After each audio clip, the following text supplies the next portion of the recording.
بسم اللہ الرحمن الرحیم نحمدہ ونصلی ونسلم علی رسولنا الکریم اما بعد۔ ایک صاحب کا سوال ہے، اکثر بد نظری نہیں کرنے کی پختی نیت کرتا ہوں، لیکن ایک مدت کے بعد نیت ٹوٹ جاتی ہے اور بد نظری ہو جاتی، اس کا علاج بتائیے۔ ایک مدت سے کیا مراد ہے؟ اردو زبان میں ایک مدت بہت طویل زمانے کو کہتے، جب کہا جائے اردو میں ایک مدت، اس کا مطلب ہوتا ہے ایک لمبا عرصہ اتنا لمبا عرصہ۔ اگر وہ مفہوم میں ہے تو بھائی کبھی کبھی خلاف ورزی تو انسان سے ہو ہی جائے گی، اس لیے یہ زیادہ پریشانی کی بات نہیں، البتہ فکر برقرار رکھنے کی ضرورت ہے۔ اور ایک مدت سے سائل کے ذہن میں یہ ہے کہ کچھ دن کے بعد ٹوٹ جاتی، تو یہ بہت قابل فکر بات ہے کہ آدمی زیادہ دن اپنے عہد پر قائم نہ رہ سکے تو یہ اس کی کمزوری ہے، اس کمزوری کو دور کرنے کی ضرورت ہے۔ زیادہ دن تک تو قائم رہنا چاہیے، پھر کبھی انسان سے خلاف ورزی ہو جاتی ہے، انجانے میں، نہ چاہتے ہوئے بھی، کبھی بھول سے اور کبھی قصدن بھی، تو ایسی خلاف ورزی کا توبہ کر کے پھر سے قائم ہو جانا علاج ہے۔ لیکن یہ بار بار کا قصہ ہے کہ صاحب ارادہ کر رہے ہیں صبح اور دوپہر تک بھی نہیں ٹک رہی ہے، تو یہ بڑی کمزوری کی بات ہے۔ آدمی کو چاہیے کہ ارادے میں پختگی لائے، یہ پختہ ارادہ نہیں ہے۔ پختہ ارادہ لکھا تو ہے آپ نے، لیکن یہ پختہ ارادہ نہیں ہے، یہ کچا ارادہ ہی ہے۔ کچا ارادہ جلدی ٹوٹ جاتا ہے، جیسے کچا دھاگا جلدی ٹوٹ جاتا ہے، اور جو بنا ہوا دھاگا ہوتا ہے وہ جلدی نہیں ٹوٹتا، اسے زبردستی توڑنا پڑتا ہے۔ اسی طریقے سے کچا ارادہ ٹوٹتے رہتا ہے اور پختہ ارادہ نہیں ٹوٹتا، ایک مدت تک چلتا ہے۔ اس واسطے اپنے ارادے پر نظر ثانی کرو۔ ارادے پر، یہاں آپ نے نیت لکھا ہے لیکن اس کو نیت نہیں بولتے، اس کو ارادہ بولتے۔ ارادے پر نظر ثانی کرو۔ ارادہ ہی نہیں کر رہے ہیں ڈھنگ سے، ہم صحیح معنوں میں ہم ارادہ نہیں کر رہے ہیں۔ اگر ہم صحیح معنوں میں ارادہ کر لیں، ارادے میں بڑی طاقت ہے۔ بعض علماء نے تو فرمایا کہ اللہ تعالیٰ نے زمین پر ارادے سے بڑی کوئی طاقت نہیں اتاری، یہ سب سے بڑی طاقت ہے۔ جب اتنی بڑی طاقت ہے تو ادھر آ جائیے، جب اتنی بڑی طاقت ہے تو طاقت کا استعمال کرنا چاہیے نا بھائی۔ اگر ہم طاقت کا استعمال نہیں کریں گے تو پھر کیسے کام چلے گا؟ اس لیے طاقت کا استعمال کرنا چاہیے۔ اور یہ ارادہ اب کی دفعہ کرو، اس دفعہ اس مجلس کے بعد، بلکہ اسی مجلس میں ارادہ کرو، جس کو فی الحقیقت ارادہ کہتے ہیں، وہ ارادہ کرو۔ اب بھی دیکھو کیسے نہیں چلے گا، انشاءاللہ ضرور چلے گا۔ پختہ ارادہ کرو کہ اللہ تعالیٰ آپ سے مدد لے کر، آپ کی مدد اور آپ کی توفیق سے اب میں کبھی نظر کا غلط استعمال نہیں کروں گا۔ نظر میرے ہاتھ میں ہے تو غلط استعمال کیا باہر والا آ کے کراتا ہے؟ کون کراتا ہے غلط استعمال؟ آپ کا من مالک ہے اپنے تمام اعضاء و جوارح کا، بادشاہ ہے دل، اور تمام اعضاء و جوارح کا مالک ہے۔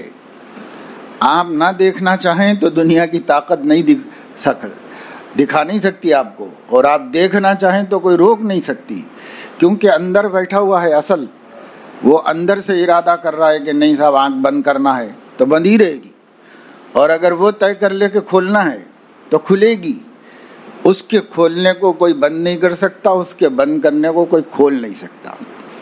جیسے کل کائنات پر اللہ کی چلتی ہے، اسی طریقے سے اس بدن کی کائنات پر قلب کی چلتی ہے، دل کے علاوہ کسی کی نہیں چلتی، دل ہی سب چلاتا ہے اپنا۔ تو دل میں کسی بات کے ٹھان لینے کو ارادہ کہتے ہیں۔ آپ ٹھان لیجئے کہ مجھے نہیں کرنا یہ کام، تو کوئی بھی نہیں کرا سکتا۔ آپ کا دل چاہے تو ہاتھ اٹھے گا، اور آپ کا دل نہ چاہے تو اسے کوئی نہیں اٹھا سکتا۔ آپ کا دل چاہے تو قدم چلے گا، اور آپ نہ چاہیں تو کوئی نہیں، دھکے دے کے ڈھکل کے پھر واپس آتا ہے، پیچھے سے ڈھک لو تو پھر واپس اپنی جگہ پہ آتا ہے، اگر نہ چاہے تو اس لیے بھائی ارادے کی حقیقت سمجھو۔ ارادہ ایک بہت بڑی نعمت ہے، ایک بہت بڑی طاقت ہے، جس سے انسان اپنے چاہتوں کو پورا کر لیتا ہے۔ اس لیے اس کا ارادے کو سمجھ کے اب کرو۔ ارادہ کیا ہے؟ اپنے دل کا کسی چیز کے بارے میں ٹھان لینا، طے کر لینا، یہ ارادہ ہے۔ تو یہ کرو۔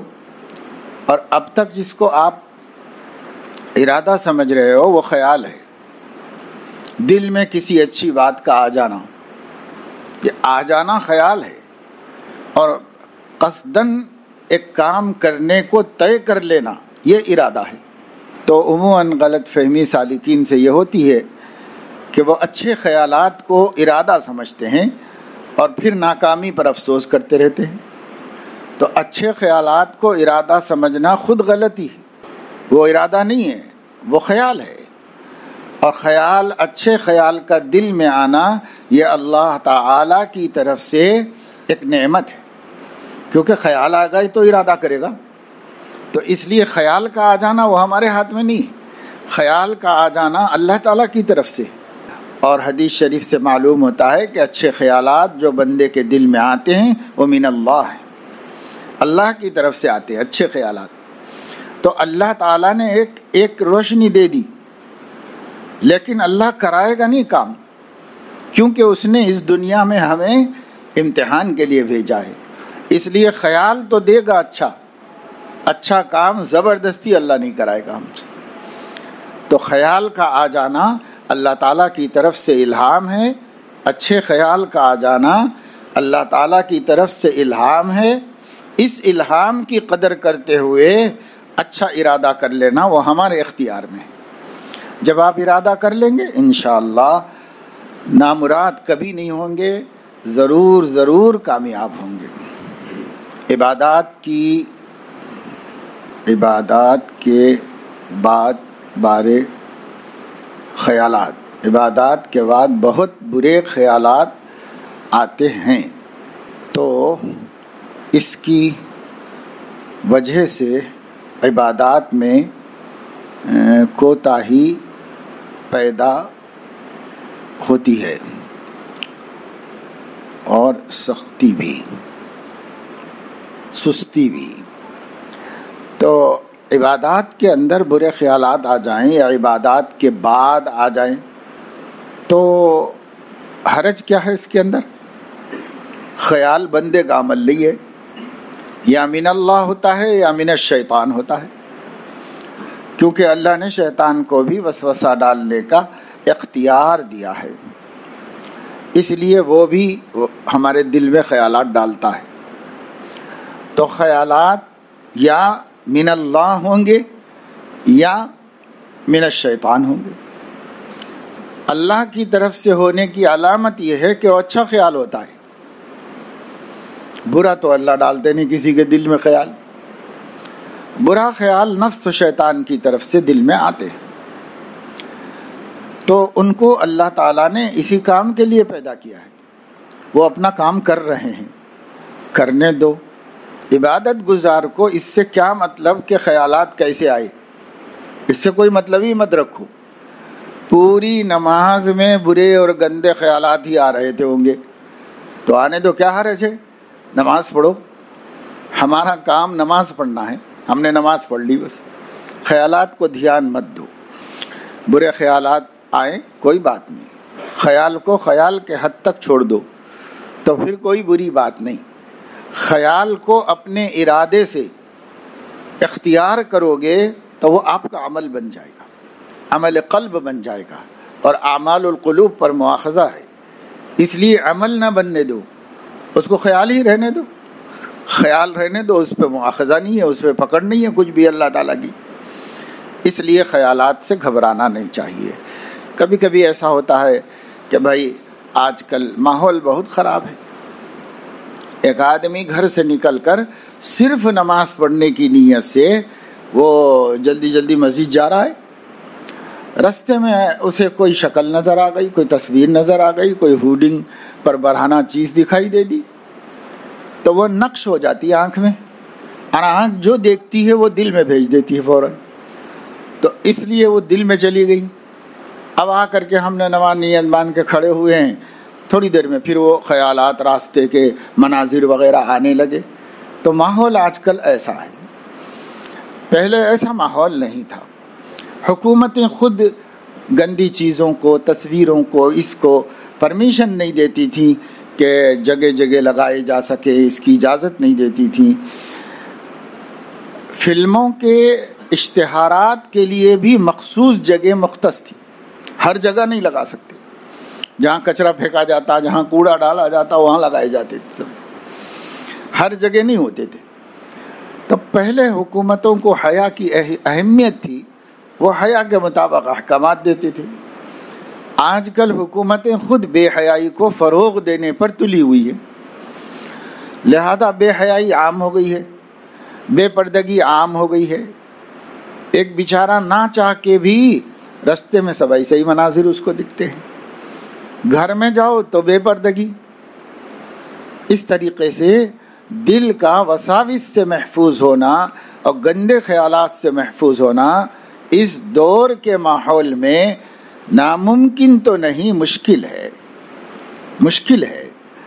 اس لیے اس سے مت گھبراؤ، اپنے ارادے سے نگاہیں خراب مت کرو، اور اگر خود سے کوئی خیال آ جائے تو اس کو دھیان مت دو۔ دھیان دینے کے قابل ہو تو دھیان دیں گے نا، اگر اللہ کا خیال آئے تو دھیان دو، اگر نیکی کا خیال آئے تو دھیان دو، کوئی اچھی بات دل میں آئے تو دھیان دے کر اسے عمل بنا لینا چاہیے، لیکن کوئی بری بات دل میں آئے تو دھیان ہی نہیں دینا چاہیے۔ تمام مشائخ کا اس پر اجماع ہے کہ وساوس کو اوائڈ کر کے ہی ختم کیا جا سکتا ہے، دھیان دے کر نہیں ختم کیا جا سکتا۔ دھیان دے کر اور مضبوط ہو جائیں گے اور پختہ ہوتے چلے جائیں گے۔ آپ دھیان نہیں دیجیے، بالکل توجہ ہی مت کیجیے، تو وہ خود ہی بیزار ہو کے بھاگ جائیں گے۔ اس لیے اس کی طرف دھیان مت دو۔ رہ گیا یہ کہ خیال آتا ہے کہ بھائی ایسی نماز پڑھ کے کیا فائدہ، اسی وجہ سے سستی ہوتی ہے اور کاہلی پیدا ہو رہی ہے۔ کیوں ہو رہی ہے؟ اس وجہ سے کہ پہلے خیالات ڈالے نفس نے ہمارے دل میں، پھر اس کے بعد مسئلہ بتا دیا ایسی نماز سے کیا فائدہ، لہذا پڑھو مت، جب اچھی نماز پڑھ سکنے کے قابل ہوں گے تو پڑھیں گے، یہ تو مت پڑھو۔ تو یہ بھی نفس کا مسئلہ ہے، شریعت کا مسئلہ نہیں ہے۔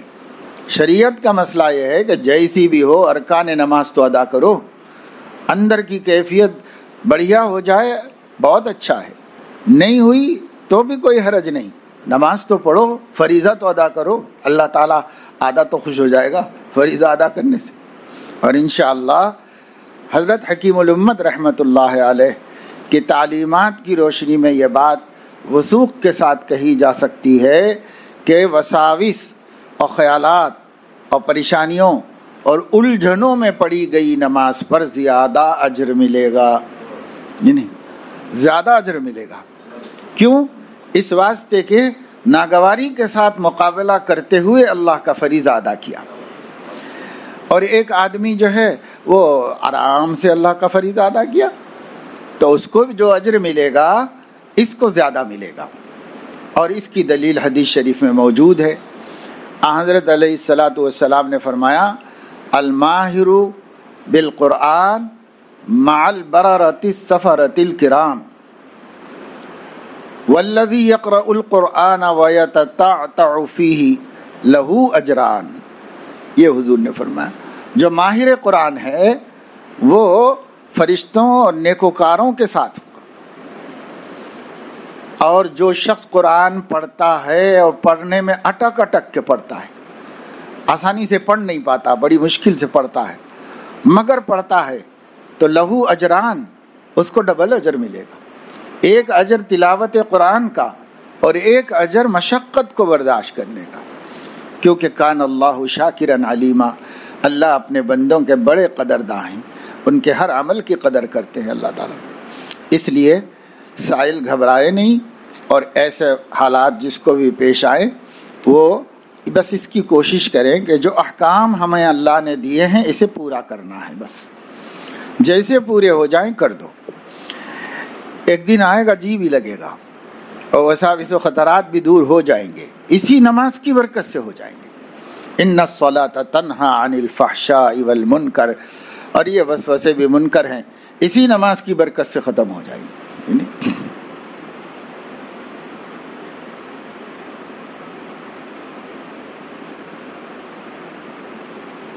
اگر سفر میں نکل چکے اور نماز کا وقت ہو چکا تو آگے جا کر اس نماز کو قصر کر سکتے ہیں کیا؟ یعنی ایک نماز کے وقت میں سفر شروع کیا تو اگر اپنی جگہ پر پڑھتے آپ تو اس وقت تو اتمام کرتے، یعنی پوری پڑھتے، بس کسی مصلحت سے سفر شروع کر دیا اور اب نماز کے لیے ایسی جگہ پر رکا کہ وہ بستی چھوڑ چکا تھا اور آگے اس کا سفر شرعی ہے، تو پھر جو نماز پڑھے گا وہی نماز جو وطن میں فرض ہوئی تھی لیکن وہاں پڑھے گا تو قصر ہی کرے گا، کیونکہ مسافر ہو چکا، وقت باقی ہے، وقت میں مسافر ہو چکا۔ لیکن اگر نماز کا وقت گزرنے کے بعد مسافر شرعی بنا ہے تو پوری پڑھے گا، سفر میں بھی پوری پڑھے گا، اس لیے کہ وقت اس کی بستی میں ختم ہو گیا اور وہ نماز وہیں پر فرض ہوئی اس کے اوپر، اور وقت بھی وہیں نکل گیا۔ لیکن اگر وقت باقی تھا مسافر بننے کے بعد تو قصر پڑے گا اس کو۔ بحمد اللہ نمازوں کی پابندی و تلاوت بھی ہو رہی ہے، حضرت والا کی توجہات کی برکت سے معاصی سے اجتناب بھی ہو رہا ہے، لیکن کلیتاً قابو نہیں ہو رہا ہے۔ دعا فرمائیں تو مہربانی ہوگی۔ دعا ضرور کرتے ہیں لیکن یہ دھیان میں رکھو کہ کلیتاً قابو تو کسی کو بھی نہیں ہوتا، اکثریتاً قابو ہو جائے یہ بڑی کامیابی۔ کلیتاً قابو تو اللہ تعالیٰ نے فرشتوں کو دیا ہے، وہ بالکل قابو پائے ہوئے ہیں، معصیت کرتے ہی نہیں، طاعت ہی کرتے ہیں۔ لا یعصون اللہ ما امرہم ویفعلون ما یؤمرون، جو ان کی شان ہے وہ ان کی ہے، ہماری نہیں۔ ہماری شان کیا ہے؟ ہماری شان تو یہ ہے کیے جاؤ کوشش لے کے نام خدا، بس ہمارا کام یہ ہے، ہماری شان، کوشش جاری رکھو اور ارادہ تو یہی ہو کہ میں بالکل محفوظ ہو جاؤں گناہوں سے اور 100% طاعت کا پابند ہو جاؤں، ارادہ یہی ہو اس کا، اور اس ارادے کے ساتھ کوشش میں کمی نہ کرے۔ اب جتنی کامیابی اللہ دے دیں بس ہم کامیاب ہیں، اس سے مایوس نہ ہو۔ کبھی ایسا ہوتا ہے کہ نفس یہ کرتا ہے کہ کلیتاً کا سبق پڑھا کے ایک دن یہ سکھا دیتا ہے، ارے بھائی اتنے زمانے سے ہم چھوڑ ہی نہیں سک رہے گناہ، تو چلو چھوڑو گناہوں میں پڑ جاؤ، تو یہ کہلوا دے گا۔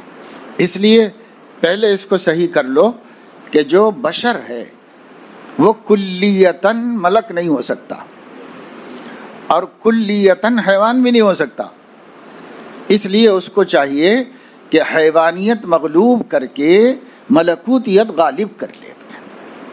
بس ہم سے غلبے ہی کا مطالبہ کیا گیا ہے، کامل ہو جانا ہمارے ہاتھ میں نہیں ہے، بس میں نہیں ہے۔ یہ جو کہتے ہیں اولیاء کاملین، تو غالبین کی وجہ سے ہے، وہ ان لوگوں کو اللہ کی طاعت و عبادت غالب طور پر حاصل ہو گئی ہے، غالب طور پر گناہوں سے بچ گئے۔ حضرت حکیم الامت رحمۃ اللہ علیہ نے ایک دفعہ فرمایا بعض لوگوں سے کہ بھائی ہر وقت میرے پیچھے مت رہا کرو، ہر وقت میرے پیچھے نہیں رہا کرو، خانقاہ میں میرے پیچھے، مسجد میں میرے پیچھے، گھر پر جاتا ہوں میرے پیچھے، ہر جگہ میرے پیچھے مت رہا کرو۔ آخر میں بھی تو ایک انسان ہوں، کوئی نہ کوئی کمزوری بشری میرے اندر بھی ہے، وہ دیکھ لو گے تو تم ہی بدعقیدہ ہو جاؤ گے اور تم ہی جو ہے دور ہو جاؤ گے خود ہی۔ اس لیے ہر وقت پیچھا مت کرو، جہاں بیٹھ کے استفادہ کرنا وہاں استفادہ کرو۔ ہر وقت پیچھے لگے رہو گے تو خامیاں سامنے آئیں گی۔ پتہ چلا کہ اتنے بڑا شیخ بھی کوئی نہ کوئی خامی ہو سکتی ہے، انسان ہے نا، بشر ہے۔ اس لیے اس میں ہم اس بات کو ملحوظ رکھنا چاہیے کہ نفس کسی بھی طریقے سے دھوکہ نہ دینے پائے ہم کو۔ نفس یہ بھی ایک دھوکے کا طریقہ ہے اس کا، تو اس واسطے اس کی کوشش کرو۔ لیکن اپنے دل میں تمنا کیا ہونی چاہیے کہ بھائی ہم اللہ تعالیٰ کی فرما برداری کا ایسا معیار قائم کر لیں گے، کوشش کر کے اس معیار پر قائم ہو جائیں گے کہ اللہ تبارک و تعالیٰ شانہ کو ہم اچھے لگنے لگیں۔ اور بندے اللہ تعالیٰ کو کب اچھے لگنے لگتے ہیں؟ جب کہ وہ غالباً اللہ کی نافرمانی نہیں کرتے، غالباً گناہوں سے بچے ہوتے ہیں، غالباً احکام کی تکمیل کرتے ہیں، تو اللہ تعالیٰ خوش ہو جاتے ہیں، یہیں سے خوش ہو جاتے ہیں اللہ تعالیٰ. اس کے کامل ہونے کا انتظار نہیں فرماتے، بلکہ اللہ کو معلوم ہے کہ میں نے پیدا ہی ایسا کیا ہے اس کو، لہٰذا اللہ تعالیٰ غالب ہونے سے خوش ہو جاتے ہیں اللہ تعالیٰ. یہ بلکہ ایک حدیث میں ہے کہ اگر کوئی بندہ فرشتہ بن جائے تو اللہ تعالیٰ فرماتے ہیں کہ اگر سارے انسان فرشتے جیسے ہو جائے تو میں یہ انسانوں کو ہٹا دوں گا یہاں سے اور دوسری مخلوق پیدا کروں گا، کیونکہ میری صفت رحم اور میرے صفت کرم اور میری صفت عفو اور صفت مغفرت اور صفت ستاری پھر کس پہ ظاہر کروں، اس لیے میں دوسری مخلوق پیدا کروں گا. تو اللہ پاک نے ہمیں ہمارے اندر خیر و شر دونوں چیزیں رکھ کر آزمایا ہے، اس لیے غالباً اللہ کے فرما بردار بندے بن جاؤ. یہ بھی جیت ہے، یہ بھی بڑی کامیابی. اور نفس کی کوشش یہ ہے کہ آپ غالباً بھی نہ ہونے پائے، اس کی کوشش ہے اس کی. تو اس لیے بالارادہ تو آدمی اللہ کی نافرمانی نہ کرے، اور نافرمانی ہو جائے تو بالکل مایوس نہ ہو اللہ تعالیٰ سے، اور یہ سوچے کہ بھائی اللہ سے بھی کہے کہ اللہ پاک غلطی اور نافرمانی تو تیرے بندوں ہی سے ہوتی ہے، اور تو ہی تو کرم کا اظہار کرنے والا ہے، معاف کرنے والا ہے، معاف کر دے بس. تو اس وجہ سے مایوسی والے راستے پہ مت جاؤ. اور دعا آپ بھی کریں، دعا ہم بھی کرتے ہیں کہ اللہ تعالیٰ قابو نصیب فرما دے نفس و شیطان کے اوپر. اذکار بھی مکمل کرنے کی کوشش ہوتی ہے، بالکل ناغا تو نہیں ہوتا. ٹھیک، بہت اچھا ہے. یعنی ہم بھی یہی کہتے ہیں کہ اگر کسی دن مشاغل و مصروفیات کی وجہ سے پورا نہ کر سکو تو آدھا ہی کر لو، نہیں ساری کے پیچھے آدھی کو نہ چھوڑ، تو اتنا ہی کر لو، مگر کر لو تاکہ ہمارا آج کا دن یاد الہی سے خالی نہ ہو، بس اس لیے تھوڑا کر لو.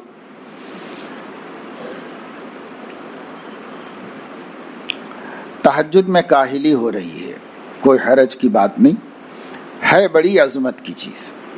علیکم بقیام اللیل فإنہ دأب الصالحین قبلکم. ہمارے آقا صلی اللہ علیہ وسلم فرما رہے ہیں اپنے اوپر قیام اللیل کو لازم کر لو. یہ نہیں فرما رہے ہیں کہ میں نے لازم کر دی ہے یا اللہ نے لازم کر دی ہے، یہ نہیں. جیسے 5 وقت کی نماز کو فرمایا افترضہن اللہ، اللہ نے اس کو فرض کیا ہے.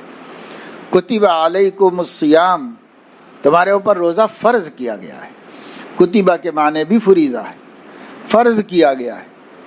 لیکن تہجد کے بارے میں کیا فرمایا؟ علیکم، آپ لوگ اپنے اوپر لازم کر لو. ہم تو نہیں کرتے، اللہ نے بھی نہیں کیا، میں نے بھی نہیں کیا، تم کر لو لازم.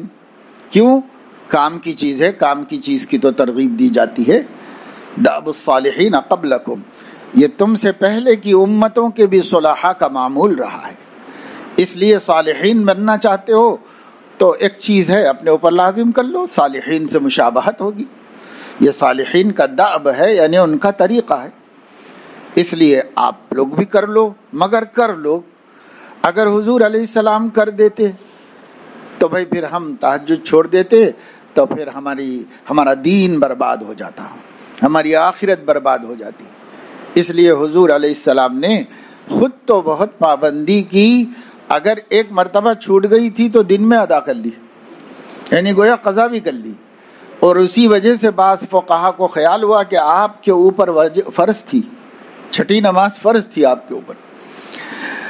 لیکن جمہور کہتے ہیں کہ آپ پر بھی فرض نہیں تھی، لیکن یہ اللہ تعالیٰ کے قرب کا وسیلہ ہے.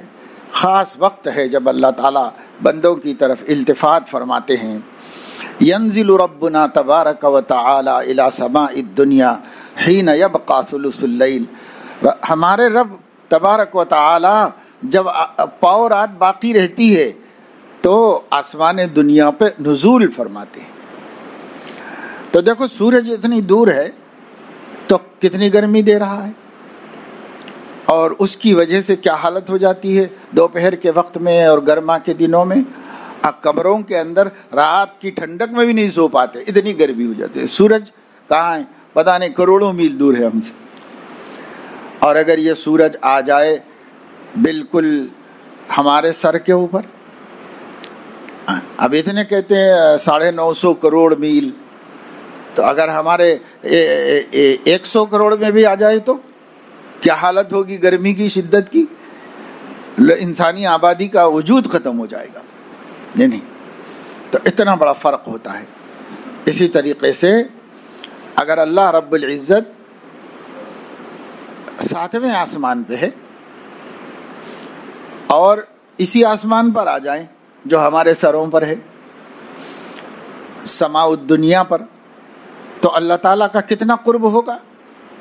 یہ صرف تعبیر ہے فضل کو بتانے کے لیے، ورنہ اللہ تعالیٰ بعد اور قرب کی تعریفوں سے مبرہ اور منزہ ہے۔ دور ہونا، نزدیک ہونا، داہنے ہونا، بائیں ہونا، آگے ہونا، پیچھے ہونا، اس سب سے اللہ وراء الورا ہے، کیونکہ نور مطلق ہے۔ اس لیے اللہ رب العزت کے لیے یہ سب تعبیرات نہیں ہیں، مگر حدیث میں حضور علیہ السلام نے خود فرمایا، اور حدیث محدثین کے نزدیک تواتر کی وجہ سے مستند ہے، ينزل ربنا تبارک و تعالی الی سماء الدنیا حین یبقى ثلث اللیل، ہمارے رب تبارک و تعالی جب 1/3 رات باقی رہتی ہے سمائے دنیا پہ نزول فرماتے ہیں۔ یہ نزول جسمانی نہیں ہے، اللہ تعالیٰ کا جسم ہی نہیں ہے، تو یہ جسمانی نزول نہیں ہے، اور یہ قرب و بعد جسمانی نہیں ہے، مادی نہیں ہے، بلکہ یہ ایک تعبیر ہے اپنی مہربانی اور محبت میں اضافہ کر دینے۔ اللہ کا کرم، اس کی توجہ، اس کی عنایت بڑھ جاتی ہے جب پاؤ رات باقی رہ جاتی ہے، ثلث رات باقی رہ جاتی ہے، تو پھر بندوں کو چاہیے کہ اس توجہ کو لینے کے لیے بستر چھوڑ دے۔ اگر آپ اس حوالے سے سوچیں گے تو انشاءاللہ اٹھنا مشکل نہیں ہوگا، بہت آسانی سے اٹھ جائیں گے۔ اگر اپنا کوئی محبوب ہو اور وہ پڑوس کے گھر میں آیا ہوا ہو تو اس وقت ہم کتنے بے چین ہو جاتے ہیں۔ نیند آتی ہے کیا؟ نیند نہیں آتی کہ پڑوس میں ہمارے محبوب آئے ہوئے، نیند نہیں آتی، بے چین ہو جاتا ہے آدمی۔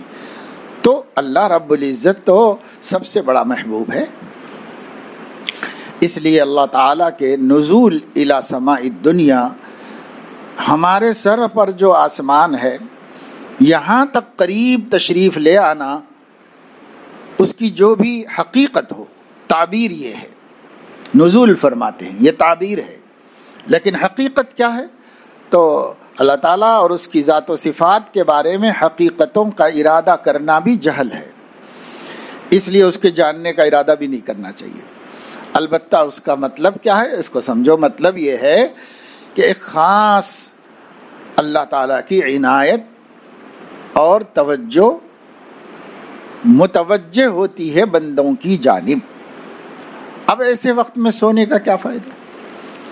ہر رات کے پچھلے حصے میں کچھ دولت لٹتی ہوتی ہے، جو جاگتا ہے سو پاتا ہے، جو سوتا ہے کھوتا ہے۔ گناہگار تو نہیں ہوتا ہے لیکن کچھ پانے سے محروم تو ہو رہا ہے، تو اس کو ذہن میں رکھنا چاہیے کہ کوئی گناہ نہیں ہے اگر سو رہا ہے کوئی، تو ٹھیک ہے فجر تک سو جاؤ، اگر فجر کے لیے بھی نہیں اٹھو گے تو گناہگار ہو جاؤ گے، تہجد کے لیے نہیں اٹھو گے کوئی گناہ نہیں ہے، سو جاؤ، سونا چاہتے سو جاؤ، لیکن مفادات کو جب سامنے رکھیں تو مفادات کے مقابلے میں خسارہ تو ہے، بہت بڑا نقصان ہے کہ بھئی فائدے نہیں مل رہے ہم کو یہ، اور فائدے نہ ملنا، کوئی تاجر ایسا نہیں ہے جو یوں کہے کہ صاحب میرا نقصان تو نہیں ہونا، کیپٹل جو کا تو ہے، 10 لاکھ لگایا تھا ویسے ہی ہے، اور 10 سال سے کر رہا ہے، بڑھتا ہی نہیں وہ کچھ بھی، تو کون بے وقوف اس کاروبار کو کر رہا ہوگا؟ یہ بول رہا ہوگا میرا نقصان تو کچھ بھی نہیں ہے نا، چلنے دو دکان، میرا نقصان تو کچھ بھی نہیں ہے نا، جتنے پیسے لگایا تھا اتنے ہیں۔ تو ایسا کوئی بے وقوف تاجر نہیں ہے، وہ کہے گا بھائی آ رہا ہے کچھ لگ کے تو ٹھیک ہے، اور نہیں آ رہا ہے تو اس محنت کا کیا فائدہ؟ تو معلوم ہوا کہ تاجر مفاد کو بھی دیکھتا ہے، صرف نقصان نہیں ہونے کو نہیں دیکھتا، فائدہ ہونے کو بھی ملحوظ رکھتا ہے، اور ہم لوگ آخرت کی تجارت کر رہے ہیں۔ هل ادلکم علی تجارت تنجیکم من عذاب علیم، تو ہم تجارت کر رہے ہیں، تو ہم تاجروں کو بھی تو سوچنا چاہیے کہ بھائی فرائض ادا کر دیں گے اور ہم نوافل نہیں پڑھیں گے تو نقصان تو کچھ نہیں ہوگا. تو کیا صرف نقصان ہی کے لیے تجارت کی جا رہی کہ نقصان نہ ہو، یا تجارت فائدے کے لیے کی جا رہی ہے؟ اور اگر تہجد میں اٹھیں گے تو فائدہ ہوگا. اب فائدہ ہوگا تو فائدے کے لیے ہی تو تجارت ہے. اس لیے اللہ تعالیٰ نے قرآن مجید میں فرمایا کہ ہم تجارت بتاتے ہیں تم کو، یہ تجارت ہے. تو اس واسطے نہ اٹھ سکو مصروفیت کی وجہ سے یا محنت کے کام کرنے کی وجہ سے، تو کوئی بات نہیں، افسوس مت کرو، اللہ تعالیٰ اجر عطا فرما دیں گے. کہ آرزو ہے، تمنا ہے بندے کو، مگر بیچارہ محنت کی وجہ سے نہیں اٹھ پاتا ہے، وقت اتنا ہی مل رہا ہے اس کو، آرام کرنے کا وقت، بیمار ہے، کوئی بات نہیں، اللہ تعالیٰ معاف فرما دیں گے، اجر بھی دے دیں گے. لیکن اگر کاہلی کی وجہ سے ایسا ہو رہا ہے تو یہ اپنا خسارہ ہے، باقی گناہ تو نہیں ہوگا، خسارہ ضرور ہے. یہ اس خسارے کو سمجھے. اہلیہ کی طبیعت ناساز چل رہی ہے، دعاؤں کی گزارش ہے. حق تعالی شانہ اپنے کرم سے صحت کاملہ عاجلہ مستمرہ دائمہ نصیب فرما دے.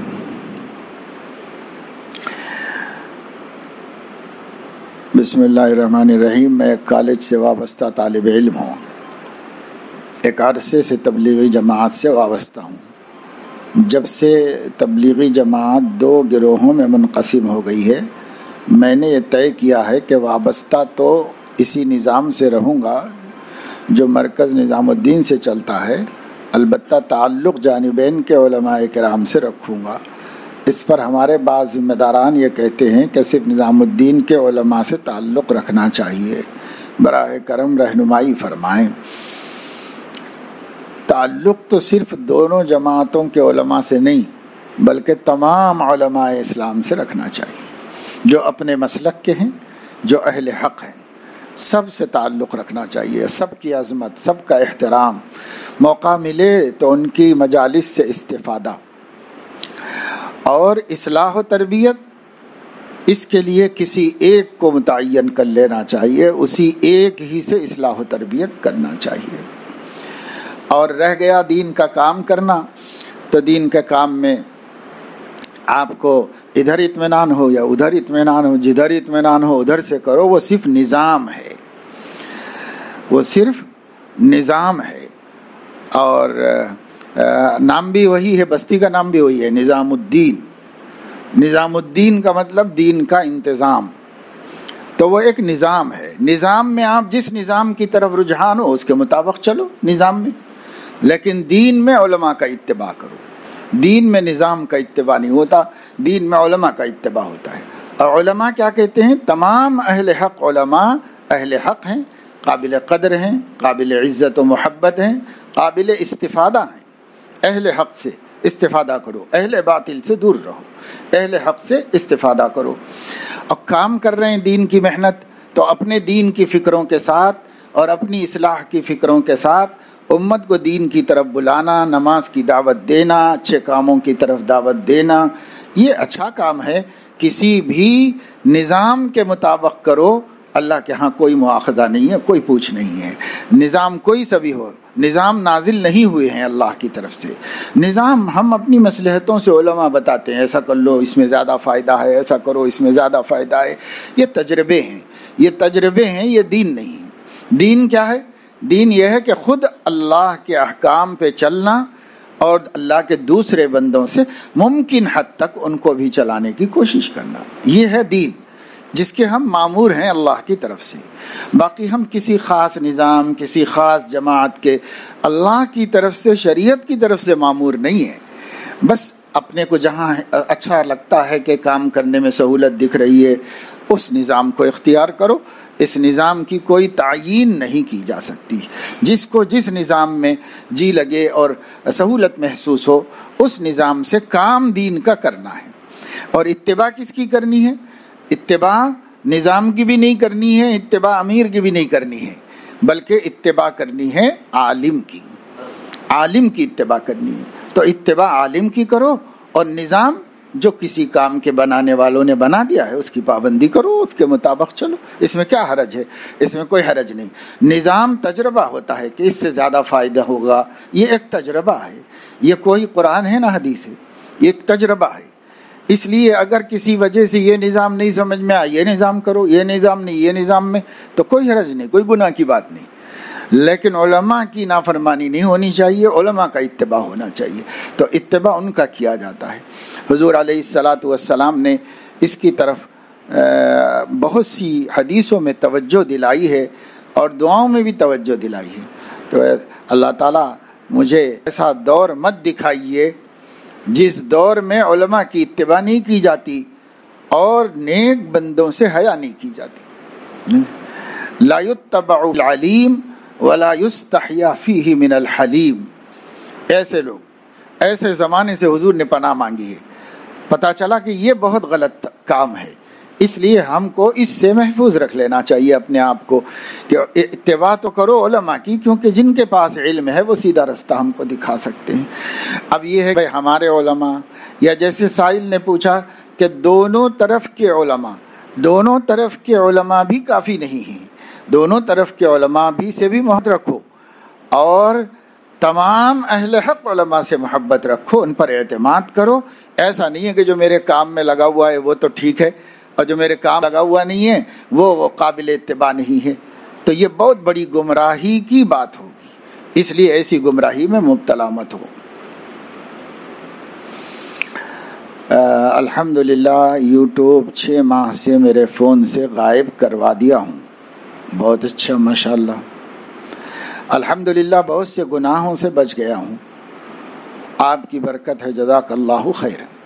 بس یہ سب دین کی برکت ہے، ہم تو دین بتاتے ہیں آپ کو، یہ سب دین کی برکت ہے۔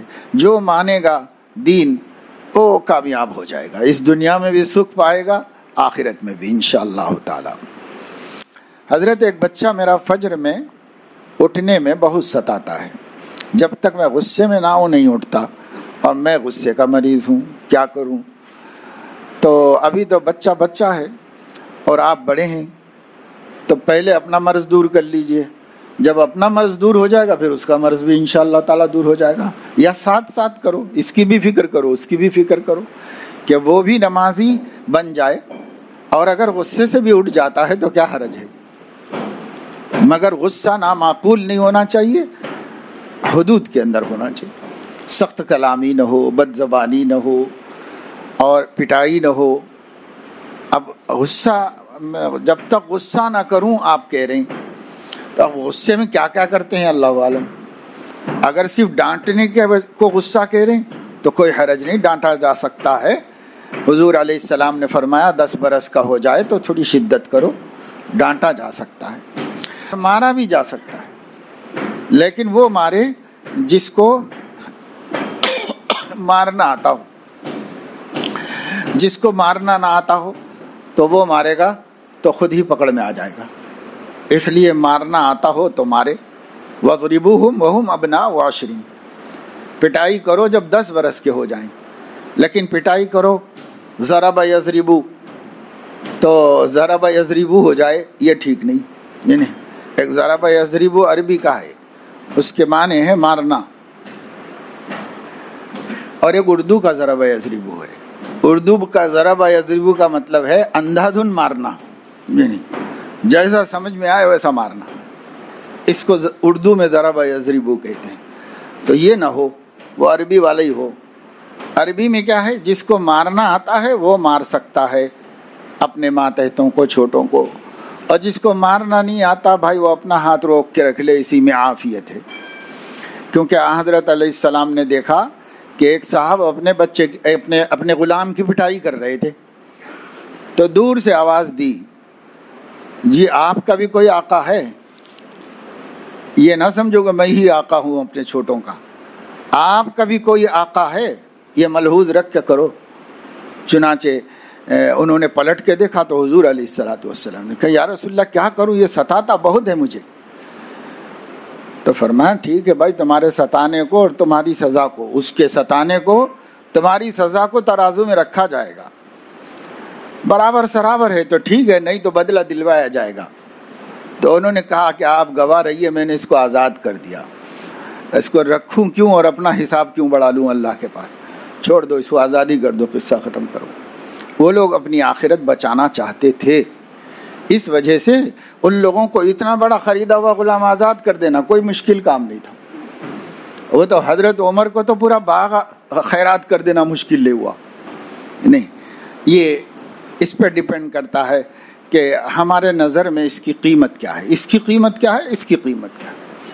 ان کے ہاں صرف عصر کی جماعت کی قیمت اتنی تھی کہ اپنا باغ جو بہت پسندیدہ تھا خیرات کر دیا، بیت المال میں داخل کر دیا، اور گواہ بنا دیا مسلمانوں کو کہ اس باغ کو دیکھنے گیا تھا تو عصر کی جماعت چھوٹ گئی، لہذا اس کی تلافی کر کے جماعت کا ثواب حاصل کرنے کے لیے وہ باغ ہی بیت المال میں داخل کر دیا۔ تو انہوں نے ٹالی کر کے دیکھا، تقابل کر کے، یہ قیمتی ہے کہ یہ قیمتی ہے، جو قیمتی تھا اس کی قربانی دے دی۔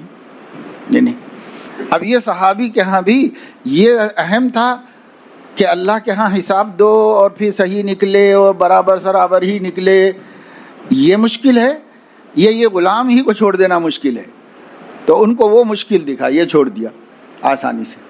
تو ہم تقابل کر کے نہیں دیکھتے کیا لے رہے ہیں کیا چھوڑ رہے ہیں، تقابل کر کے دیکھو کس چیز کو پا رہے ہیں اور کس چیز کو گنوا رہے ہیں، اس کا تقابل کرو۔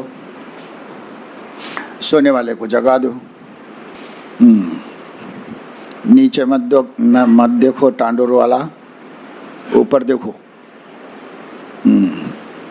تو یہ غصے میں آپ اس کا اپنا احتساب خود کر لو کہ یہ غصہ مناسب ہے، حدود میں ہے، تو تربیت کے لیے غصے کی بھی ضرورت ہوتی ہے۔ کل سنا رہا تھا میں حضرت حکیم الامت رحمۃ اللہ علیہ کا ایک ملفوظ، حضرت فرما رہے تھے کہ لوگوں کی تربیت کے لیے سخت کہتا ہوں، ڈانٹتا بھی ہوں، غصہ کرتا ہوں، لیکن مصنوعی ہے۔ حقیقت میں دل میں جھانک کے دیکھو تو غصہ نہیں آیا اس کے اوپر رحم آ رہا ہے، اس کے اوپر شفقت اور اس کے اوپر پیار ہے، غصہ نہیں آ رہا ہے۔ لیکن وہ غصہ ذرا بنا کے ڈرانا پڑتا ہے، تو ایسے غصہ بناتے تھے، تو اس کو مصنوعی غصہ کہتے ہیں، آرٹیفیشل، دکھانے کے واسطے بس، اندر سے کچھ نہیں۔ اور جو شخص صرف دکھانے والا غصہ کرے گا تو وہ شخص حد سے تجاوز نہیں کرے گا، اس لیے کہ وہ غصہ اس کے اپنے ہاتھ میں ہے، وہ اس نے خود بنایا ہے، وہ غصہ تو ہاتھ میں ہے۔ اور جو غصہ آتا ہے نا وہ ہمارے ہاتھ میں نہیں ہوتا، وہ بے قابو کر دیتا ہے ہم غصے کے ہاتھ میں چلے جاتے ہیں، اس لیے غصہ جو چاہتا ہے وہ کر لیتا ہے۔ اور اگر غصہ مصنوعی ہے تو ہمارے ہاتھ میں، ہم جو چاہیں وہ کریں گے، ایسا ہوتا تھا۔ حضرت محی السنہ رحمۃ اللہ علیہ بہت گرفت کرتے رہتے تھے، حضرت تھانوی کو تو ہم نے دیکھا نہیں، حضرت محی السنہ رحمۃ اللہ علیہ کو دیکھا، بہت غصہ کرتے تھے، ہر غلطی پر، ہر چھوٹی موٹی غلطی پر خوب ناراض ہوتے تھے، خدرائی کرتے ہو، خدرائی، بہت خدرائی پہ ٹوکتے رہتے تھے جنہیں، تو خفا ہوتے تھے، ناراض ہوتے۔ ابھی ایک کو ڈانٹ رہے ہوں اور پھر ادھر پلٹے تو ادھر کوئی مہمان آ گئے ہوں تو بہت مسکرا کے احترام سے ملتے تھے۔ تو اگر یہ غصہ حقیقی ہوتا تو اس غصے کو اترنے میں ٹائم لگتا ہے، اس کو بھی جھڑک دیتے ہیں، کیوں آ گئے، کوئی ٹائم ہے ملنے کا، جاؤ وہاں جا کے آرام کرو، بیٹھو جاؤ، بعد میں ملو، ایسے کر دیتے ہیں۔ کیوں؟ اس واسطے کے غصے میں ہوتے ہیں۔ لیکن جس کا غصہ مصنوعی ہوتا ہے، ادھر کا کام ختم ہو گیا، ادھر پھر سب اب حسب حال بحال اپنے اخلاق پہ ہیں، ایسے۔ تو غصے سے بدخلقی پیدا ہو جاتی ہے، ظلم ہو جاتا ہے، زیادتی ہو جاتی ہے، بد زبانی ہو جاتی ہے، بد کلامی ہو جاتی ہے، بہت چیزیں ہیں غصے کے پیچھے لگی ہوئی۔ اس لیے اس غصے کو امام غزالی نے تو فرمایا کہ تمام قلبی رذائل غصے کی پیداوار ہیں، سب غصے کی پیداوار ہیں۔ تو غصہ اس کو ذرا سوچ لو جو بھی ہے، اور بچہ کتنا ہے یہ دیکھو۔ اگر 7 کے اندر والا ہے تو اس کو تو صرف سمجھانا ہی ہے۔ کبھی کبھی ایسا ہوتا ہے کہ طبیعت اچھی نہیں ہوتی، بچے کو اٹھانا جی نہیں کرتا، تو ہمیں اس کی رعایت کرنی چاہیے، اس کا خیال رکھنا چاہیے کہ اس وقت بچہ کیوں ایسا کر رہا ہے، سمجھنا چاہیے۔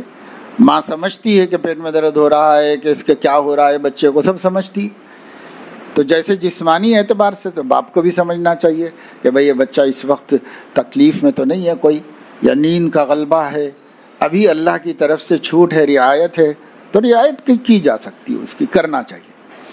لیکن 10 برس کا ہو جائے تو سختی کا حکم ہے، سختی کا حکم ہے، مگر سختی کسے کہیں؟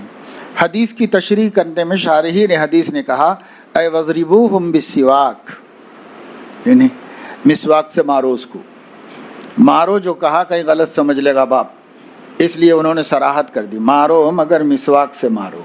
مسواک کتنی ہونی چاہیے بھائی؟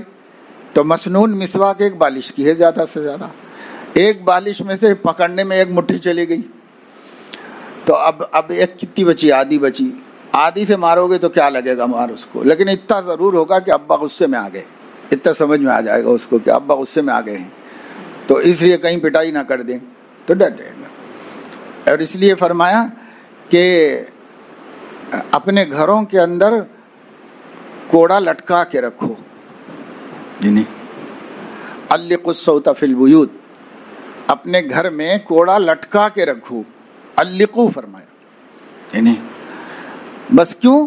انہ ادب لہم، وہ ادب کا ذریعہ ہے، لوگوں کو ڈرانے کے واسطے رکھو، بس بولتے رہو کوڑا نکالوں گا میں، لیکن نکالو مت، یعنی بس ڈراتے رہو کب نکالوں گا آپ۔ تو یہ تو حضور علیہ السلام ہیں، رحمت للعالمین ہیں، اگر فرماتے کہ کوڑے سے پٹائی کرو تو بچے سب مر جاتے، جتنے نمازی لوگ ہیں دیندار وہ اپنے بچوں کو مار ڈالتے، جی نہیں، اس لیے حضور علیہ السلام نے فرمایا علقوا، لٹکا کے رکھو، بس ادب سکھاؤ، ٹھوکو بجاؤ مت، یہ ہے۔ تو غصے کا آپ خود ہی تجزیہ کر لو، اور اگر غصہ زیادہ والا ہے تو پھر اس کو پوچھو اور علاج کراؤ اس کا۔ ایک لڑکی ہے، وہ بڑی ہے، سوتی بہت ہے، بہت سمجھایا گیا مگر اثر ہی نہیں ہوتا، کیا کروں؟ سمجھانا جاری رکھو، اور غصے میں مت سمجھاؤ، جب اچھے موڈ میں ہو وہ اس وقت کہو دیکھو بیٹا اللہ کے پاس سب کو جانا ہے، نماز فرض ہے، اس لیے فرائض کا تو اہتمام کر لو، کم سے کم اتنا تو کر لو کہ پکڑ میں نہ آئے اللہ کی، اتنا تو کر لو۔ تو جب وہ وہاں تک آ جائے گی پھر انشاءاللہ تعالی اور ترقی اور دین کے بارے میں کریں گے، پھر سنتوں کے بارے میں، پھر نوافل کے بارے میں، پھر دھیرے دھیرے اور احکام کے بارے میں، لیکن پہلے فرض نمازوں پر تو آ جائے وہ۔ تو اس کا اہتمام کرانے کے لیے بہت حلم سے، صبر سے کام لینا پڑتا ہے۔ اولاد پالنا کوئی آسان کام تھوڑی ہے بھائی، اولاد کو پالنا بھی کوئی آسان کام نہیں ہے، اور اولاد کی تربیت کرنا اس سے بھی زیادہ مشکل کام ہے۔ تربیت میں بہت ہمت حوصلہ ہونا پڑتا ہے، صبر سے کام لو۔ بچیاں ہیں ضدی ہوتی ہیں، بعض اوقات جو ہے ان لوگوں کو شروع سے ہم نے نہیں سکھایا، شروع سے سکھاتے تو شروع ہی سے ان کی ایک عادت بن جاتی تو سہولت ہو جاتی، آسانی ہو جاتی۔ بہرحال اب جب بڑی ہو گئی ہے تو اس کی عمر کا خیال کرو، ایسے الفاظ مت بولو جس سے وہ اپنی انسلٹ محسوس کرے، ایسے الفاظ مت بولو، ایسا انداز بھی مت اختیار کرو۔ اب تو چھوٹے بچے بھی بے عزتی برداشت نہیں کر رہے ہیں، اور تب جب بڑے ہو جائیں تو ان کا تو بہت لحاظ کرنا پڑے گا، مگر غافل نہ رہیں، چھوڑ بھی نہ دیں کہ چاہے کچھ کر لینے دو، برابر بتاتے رہیں، سمجھاتے رہیں۔ سمجھانے میں سوز ہوتا ہے تو اثر ہوتا ہے۔ ایک مرتبہ ایسا ہوا کہ ہم لوگ فیض العلوم میں پڑھاتے تھے، تو جمعرات کے دن بچے سب حفظ کرنے والے چھوٹے بچے ہی تھے، بڑی جماعتیں تھیں نہیں وہاں، تو جمعرات کے دن نصیحت کر رہے ہیں، بچوں کو بٹھا کے تھوڑی دیر نصیحت کرتے تھے، آدھا گھنٹہ، تو کسی نہ کسی استاذ کا نمبر آ جاتا تھا، یعنی تو ہم لوگ کچھ سنا دیتے تھے جو بھی سمجھ میں آیا، بھی کسی کا آیا وہ سنا دیتے تھے، بھی کسی کا۔ ہمارے ایک استاد تھے حضرت معظم شہید رحمۃ اللہ علیہ، ان کو بھی ہدایت ملی کہ صاحب آپ کا بھی نمبر ہے، نہیں، انہوں نے فوراً خط لکھ دیا شیخ کو کہ مجھے بچوں کو نصیحت کرنے کے لیے کہا جا رہا ہے، تو میں کیسے کروں، کیا کروں، یہ سوال کرے، نہیں، تو جواب آیا حضرت مفتی محمود حسن صاحب رحمۃ اللہ علیہ کا، ان کے شیخ کا، وہ خط میں نے بھی پڑھا، اس میں حضرت نے یہ لکھا کہ اہل اللہ کے واقعات خود اثر لیتے ہوئے سنایا کیجیے. یعنی اب یہ نکتہ ہے خاص، خود اثر لیتے ہوئے سنایا کیجیے اہل اللہ کے واقعات. تو ہمیں سنانا چاہیے، سنانے میں سوز ہو، درد ہو، تب جا کے دل پہ اثر کر جاتا ہے، نصیحت آدمی قبول کر لیتی. اور اگر سنانے میں سامنے والا اپنی تنقیص و تحقیر محسوس کرے، کبھی نہیں قبول کرتا، اور ضد آ جاتی ہے اور نافرمانی آ جاتی ہے. تو کچھ اپنی کمی بھی ہے تربیت کی، اپنی بھی ذرا نظر کر کے دیکھ لینا چاہیے. بولو اس طریقے سے بولو کہ دل میں اتر جائے بات، بہت درد سے، بہت گھٹن سے بولو، انشاءاللہ فائدہ ہوگا. آخر ایمان والے ہیں، ضرور نفع ہوگا. اور دعا بھی کرو، ہم بھی دعا کرتے ہیں اللہ تعالیٰ آپ کے بچوں کو فرما بردار بنا دے اور اللہ رسول سے محبت نصیب فرما دے. چونکہ احقر کا حضرت والا سے ایک عرصے سے اصلاحی تعلق ہے، مگر احوال کی اطلاع میں بہت کوتاہی کر رہا ہے. اس میں ایک مجبوری یہ ہے کہ احقر تقریباً 500 کلومیٹر کی دوری پر رہتا ہے، مہینے میں ایک بار حاضری ہوتی ہے. احوال کی اطلاع کی صورت کیسے ہو سکتی ہے، رہنمائی فرمائیے، اور کس ترتیب سے پیش کرے اس کی بھی رہنمائی فرمائیے. دیکھو ابھی ایک مثال میں نے آپ کو دی کہ ایک بڑے نیک متقی آدمی تھے، ان سے کہا گیا کہ بچوں کو نصیحت کیجیے. تو جیسے ہم لوگوں نے کسی سے نہیں پوچھا حماقت سے، اور جو اللہ رسول کی باتیں معلوم تھی سنا دی، لیکن ان کو بھی معلوم تھی، وہ بھی سنا سکتے تھے، پر انہوں نے یہ اصول بنا لیا تھا کہ ہر کام اپنے بڑوں سے طریقہ معلوم کریں. چنانچہ انہوں نے پوچھا تو اچھا طریقہ سامنے آ گیا. تو حضرت ایسے واقعات سناتے تھے، ہفتہ بھر مطالعہ کرتے تھے، اس کے بعد کوئی اچھے چھوٹے چھوٹے واقعات قصے سناتے تھے بچوں کو، اور درد میں ڈوب کے سناتے تھے، تو اس کا اثر ہوتا تھا.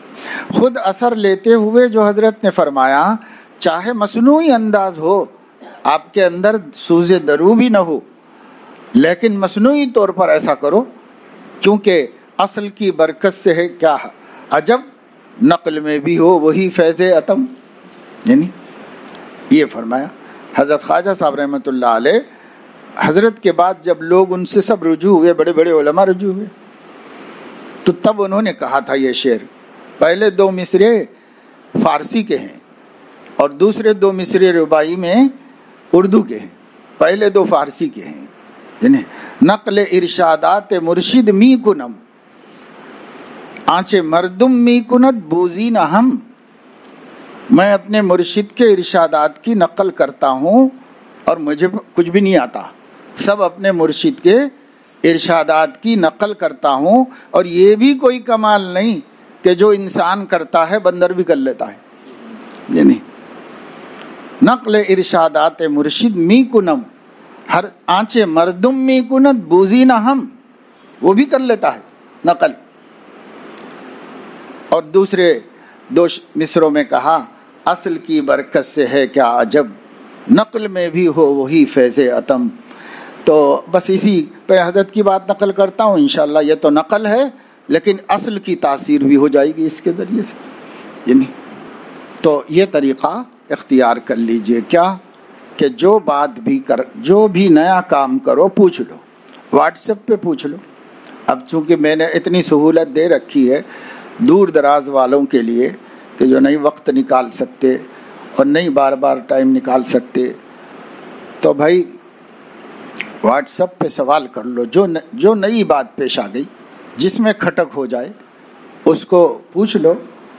1 دن 2 دن میں جب دیکھوں گا جواب دے دوں گا اس کا میں انشاءاللہ تعالی.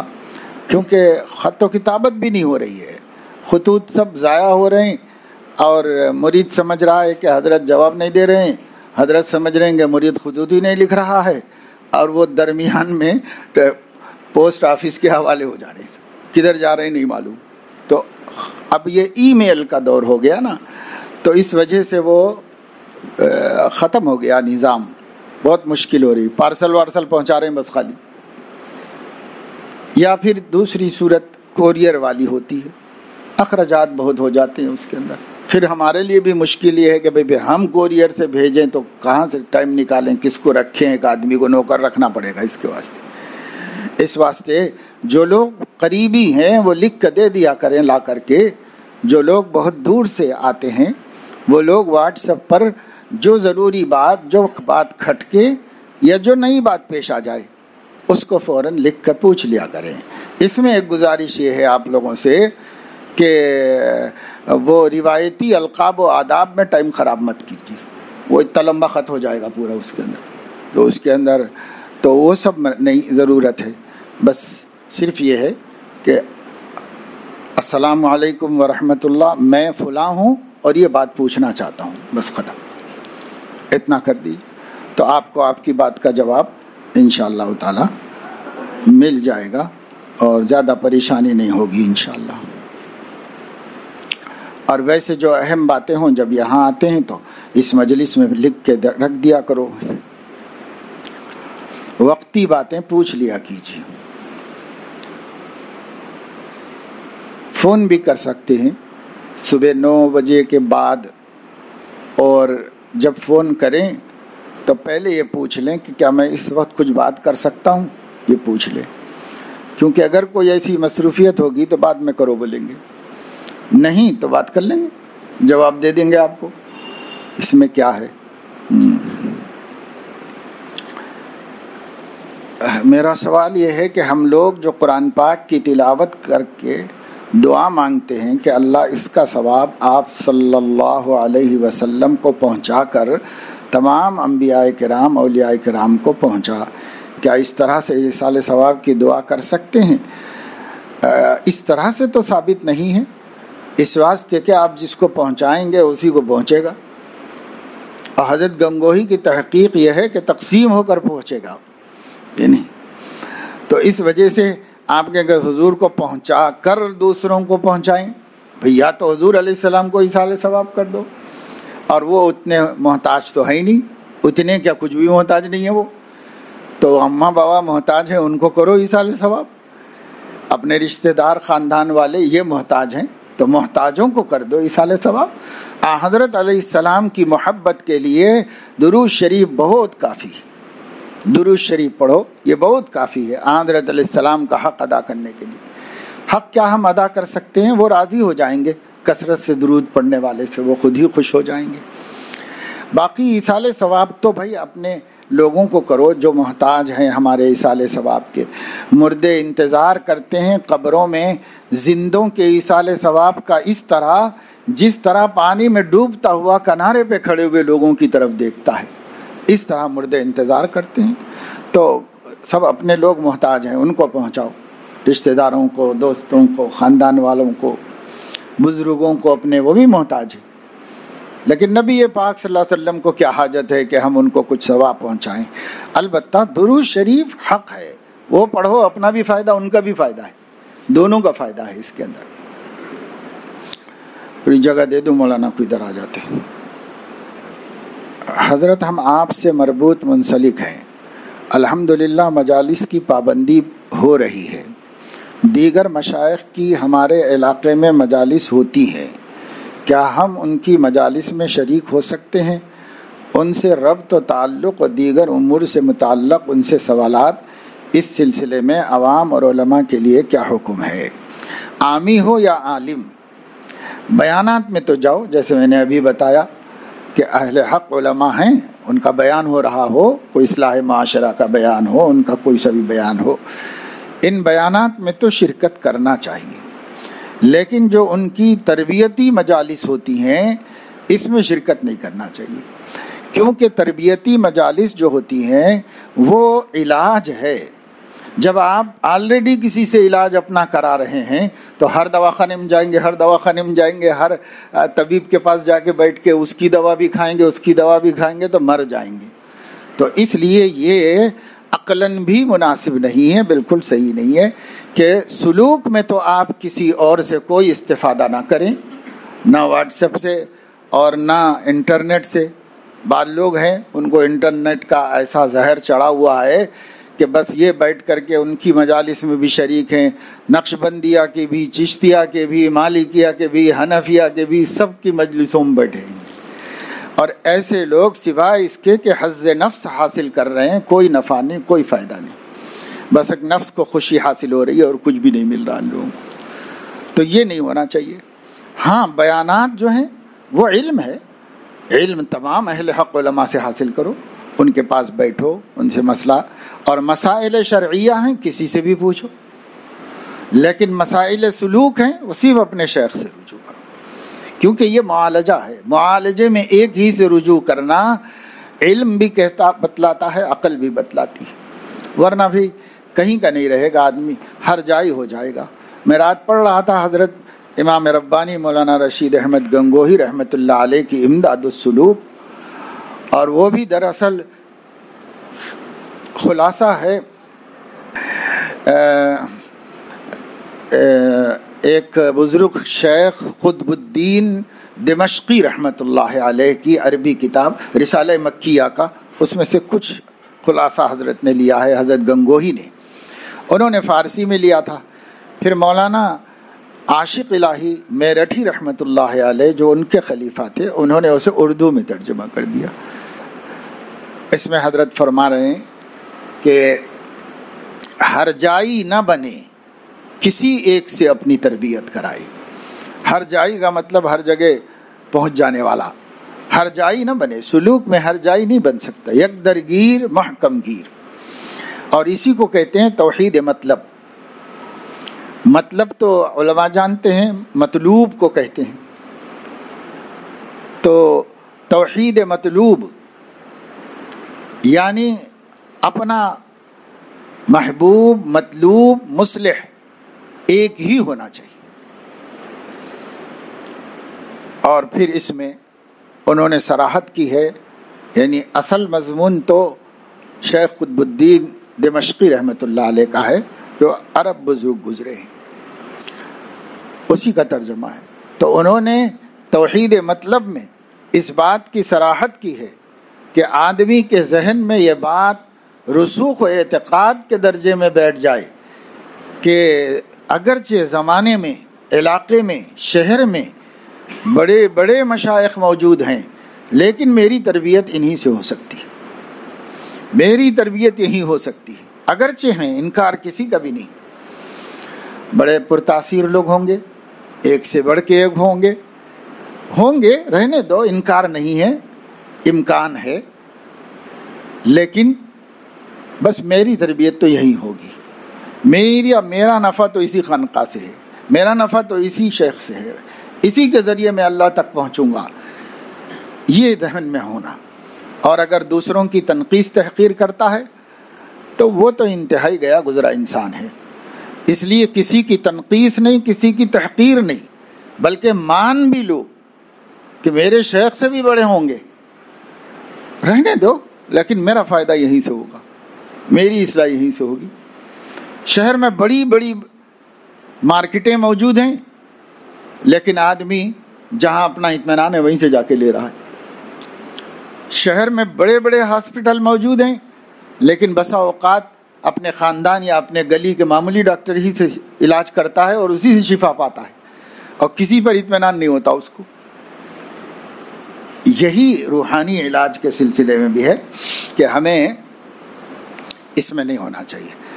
تو دو الگ الگ باتیں ہو گئی، ایک یہ ہے کہ بھائی ہمارے اکابر آئیں، علماء اہل حق آئیں ہماری بستی میں، یا پہلے سے موجود ہوں، اور ان حضرات کے پروگرام ہوں تو عام پروگراموں میں شرکت کر کے علم سے، دین سے استفادہ کرنے میں کوئی حرج کی بات نہیں، لیکن سلوک میں ان سے سوال بھی نہ کرے، اور سلوک میں ان کی باتوں پر خود سے چلے بھی نہیں۔ سلوک میں اپنا ایک ہی رہنما ہوتا ہے، ورنہ یہ ہر جائی ہو جائے گا جس کی کہیں قدر نہیں ہوگی اور کبھی تکمیل تک نہیں پہنچ پائے گا، ایسے ہی رہ جائے گا۔ جب کسی مرض کے تعلق سے علاج دریافت کرنا ہوتا ہے تو خیال آتا ہے کہ یہ تو وہی پرانا مرض ہے، اس کا جواب تو حضرت دے چکے ہیں، لہذا سوال کرنا غیر ضروری ہے۔ مثلاً کبر، دوسروں کے عیوب پر نظر ڈالنا، کسی سے ڈانٹ برداشت نہ کرنا، نیک اعمال مثلاً تہجد، مطالعے میں بہت سستی کرنا، یہ بہت قدیم امراض ہیں۔ تو یہ جو خیال آتا ہے کہ یہ تو حضرت بتا چکے ہیں پہلے ہی، تو نفس کو یہ پوچھنا چاہیے کہ جب بتا چکے ہیں تو وہ عمل کیوں نہیں بن گیا اب تک؟ پہلے ہی سن چکے ہیں تو اب عمل کیوں نہیں بن گیا ہے؟ عمل نہیں بن رہا ہے تو پھر پوچھو، ہو سکتا ہے کہ اس دفعے کے سننے میں عمل میں بن جائے، ہو سکتا ہے اب کے عمل بن جائے، ہو سکتا ہے اب بن جائے۔ بس اسی طلب میں اور اسی فکر میں پوچھتے رہو۔ باقی یہ ہے کہ بھئی معلومات کس کو نہیں ہے؟ جیسے اس مجلس میں بہت سے علماء بھی ہیں، تو ان کو تو پہلے سے بھی معلوم ہے یہ باتیں۔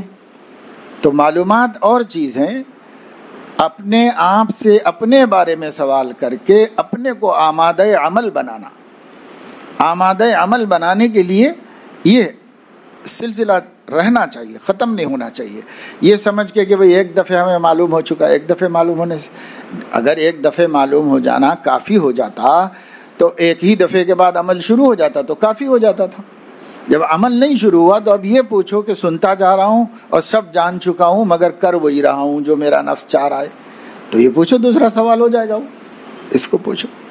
نیک بننا چاہتا ہوں، کوشش کرتا ہوں پر ناکام ہو رہا ہوں، کچھ عمل بتائیے۔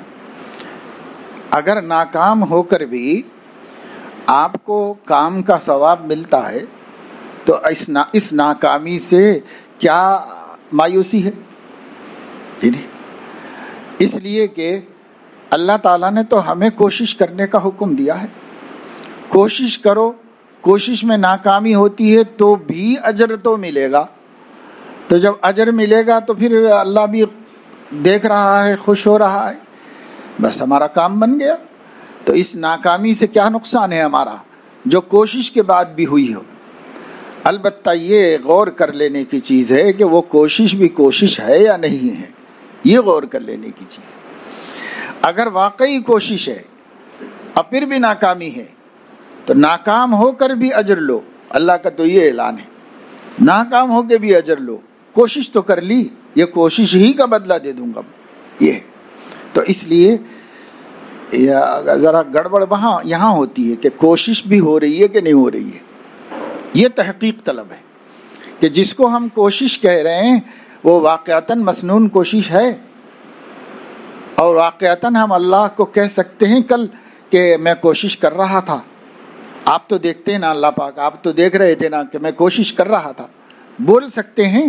اگر بول سکتے ہیں اللہ کے سامنے تو وہ کوشش ہے، اور اگر وہاں پر دم دبانا پڑے گا تو پھر یہ کوشش نہیں ہے، ہیلے بہانے، اس لیے کوشش نہیں ہے۔ تو کوشش کو کوشش بناؤ، اور اس کے بعد ناکامی سے کوئی مایوسی نہیں، اس پر بھی اجر ملے گا، یہ ناکامی کا بھی اجر ملے گا، اس لیے پریشان ہونے کی ضرورت نہیں۔ ہر مہینہ ہم آپ کے پاس آتے ہیں، آپ کو دیکھتا ہوں تو دل خوش ہو جاتا ہے، اور آپ کی باتوں سے، نصیحت سے 10 دن برقرار رہتا ہوں، پھر پہلے کی طرح ہو جاتا ہوں۔ چلو ٹھیک ہے، 10 دن تو اللہ تعالیٰ اچھے گزار دیے ہمارے۔ رات میں وہاں کہہ رہا تھا سبیل الفلاح کی مجلس میں کہ بھائی ہمارے پاس سالکین آتے ہیں ہر مہینہ، تو کوئی لکھ کے دیتا ہے کہ 10 دن تک چل رہی ہے گاڑی، یہ پیٹرول 10 دن کے بعد ختم ہو جا رہا ہے، کوئی کہہ رہا 15 دن، کوئی کہہ رہا 20 دن، کوئی کہہ رہا 2-3 دن ہی ٹھیک رہ رہا ہوں، اس کے بعد گڑبڑ ہو جا رہی۔ تو میں نے وہاں بھی لوگوں کو یہ بتایا کہ بھائی اس میں کیا پریشانی ہے، اس میں کیا تکلیف ہے؟ 10 دن تو ہمارے 30 دن میں سے اچھے گزر گئے، اللہ تیرا کرم ہے کہ تو نے ہمارے 10 دن تو قبول کر لیے، 10 دن تو اچھے نکل گئے ہمارے، شکر ادا کرو، لئن شکرتم لازیدنکم، شکر کرو، فکر کرو، انشاءاللہ اگلے مہینے میں 15 دن چلے گی گاڑی انشاءاللہ تعالی، پھر کوشش کرتے رہو، شکر کرتے رہو، فکر کرتے رہو، پھر 20 دن ہو جائیں گے۔ ایک ایک دن کر کے وہ وقت بھی آئے گا جب آپ کہیں گے 30 دن اس طرح گزر جا رہے ہیں میرے، الحمدللہ، یہ وقت آئے گا۔ اللہ تعالیٰ بہت رحیم و کریم ہے، ناکام کسی کو نہیں کرتے، نامراد کسی کو نہیں کرتے، وہ تو دے کے خوش ہوتے ہیں، لینا ان کو کیا ہے، وہ تو دے کے خوش ہوتے ہیں۔ کوشش جاری رکھو، مایوس مت ہو، کوشش جاری رکھو، انشاءاللہ اس کا بھی شکر ادا کرتے رہو۔ 10 دن چلتا اللہ پاک، آپ چاہیں تو میرے 30 دن ایسے ہو جائیں، اللہ سے مانگتے رہو، اللہ قدرت والے، ایاک نعبد و ایاک نستعین. بس پہلے سے اس کا بیمار ہوں، بہت سارے دواخانے گیا لیکن کچھ نہیں ہوا، بہت تکلیف ہو رہی. آپ سے گزارش کرتا ہوں کہ میرے لیے دعا فرمائے، اللہ پاک شفاء کاملہ نصیب فرمائے، صحت و قوت عطا فرمائے. اللہ تعالیٰ جو بھی تدبیر آپ کر رہے ہیں اس تدبیر کو اپنی قدرت سے مؤثر بنا دے. اللہ تعالیٰ حضرت میں جب اکیلا ہوتا ہوں تو میرے سارے معمولات ہو جاتے ہیں، جب کسی کے ساتھ ہوتا ہوں تو میرے معمولات نہیں ہو پاتے. تو جیسے اکیلے میں ہو جاتے ہیں، کسی کے ساتھ رہنے کے وقت بھی طے کر لو کہ بھئی میں معمولات سے پہلے دوسرا کام نہیں کروں گا، بس پہلے معمولات کر لوں گا.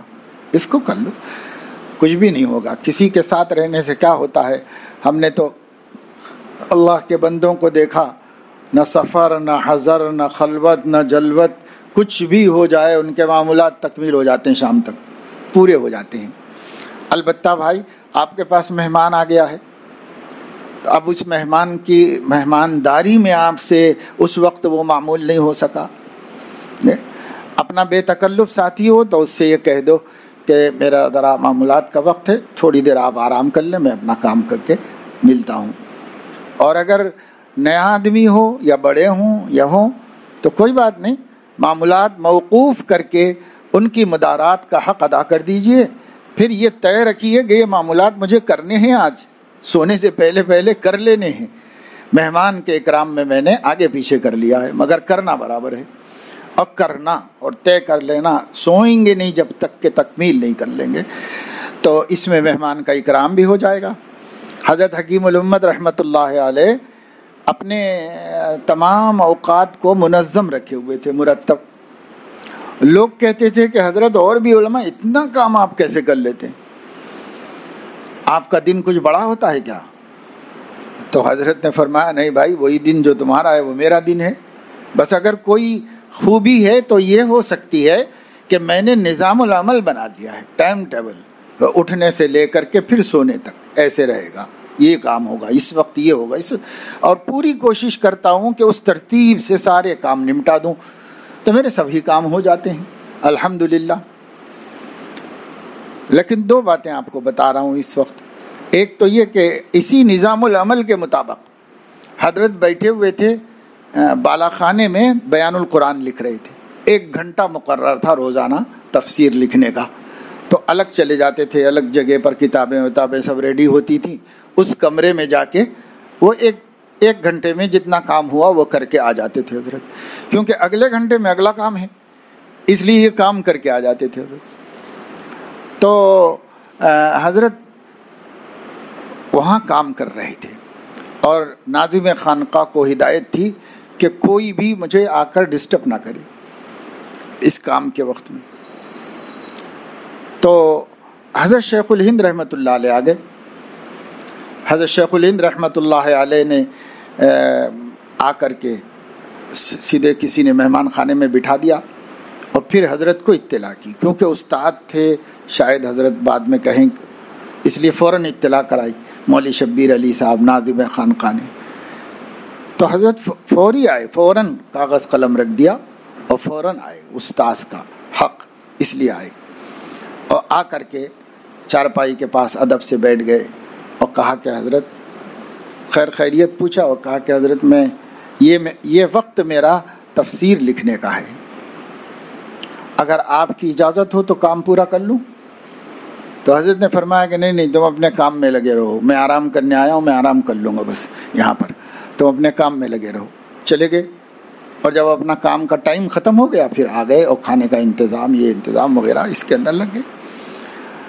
تو دیکھو، مہمان کا حق بھی ادا کر دیا، استاذ کا حق بھی ادا کر دیا، اور اپنے معمولات بھی پورے کر لی. یعنی یہ ہے. اب کبھی ایسا ہوتا ہے کہ صاحب ہم نکل ہی نہیں رہے ہیں، ظاہر ہے کہ استاذ کو سخت ناگواری ہوگی کہ بھئی میرے آنے پر بھی نہیں آیا، تو پھر یہ ان کے لیے فیضان علم کے مسدود ہو جانے کا سبب ہوتا. اس لیے استاذ کا حق ادا کرنے کے لیے آئے.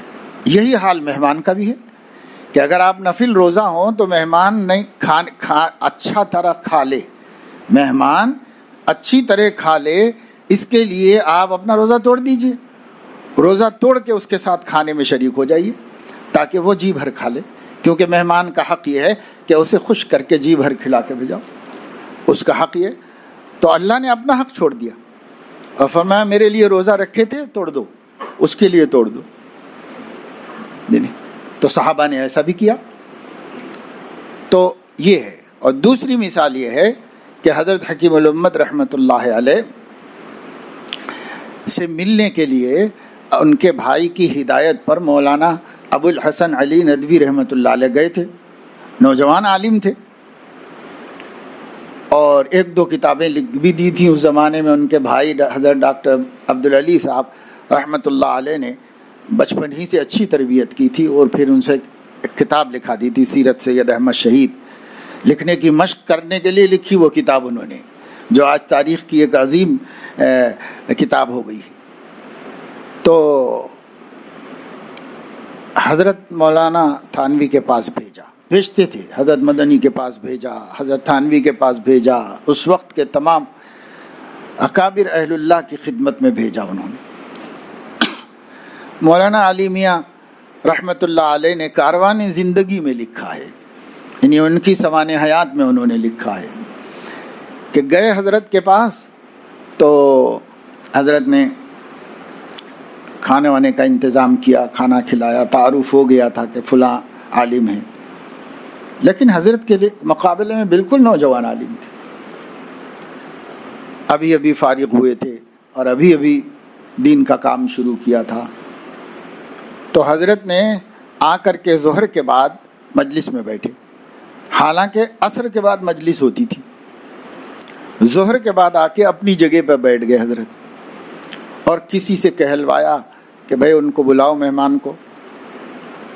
تو آ کے مولانا علی میاں بیٹھے، حضرت فرماتے ہیں کہ میں حضرت نے پوچھا کہ میں آج اس وقت تو آرام کرتا ہوں، عصر کے بعد مجلس ہوتی ہے، لیکن آج میں آپ کے لیے آ گیا، یہ حضرت نے فرمایا۔ تو انہوں نے کہا کہ حضرت مجھے معلوم تھا کہ یہ آپ کے آرام کا وقت ہے، اسی لیے میں بھی آرام کرنے چلا گیا تھا۔ تو حضرت نے فرمایا ہاں ضابطے تو میں نے بنائے ہیں، لیکن ضابطے میرے اوپر حاکم نہیں ہیں، میں ضابطوں پر حاکم ہوں۔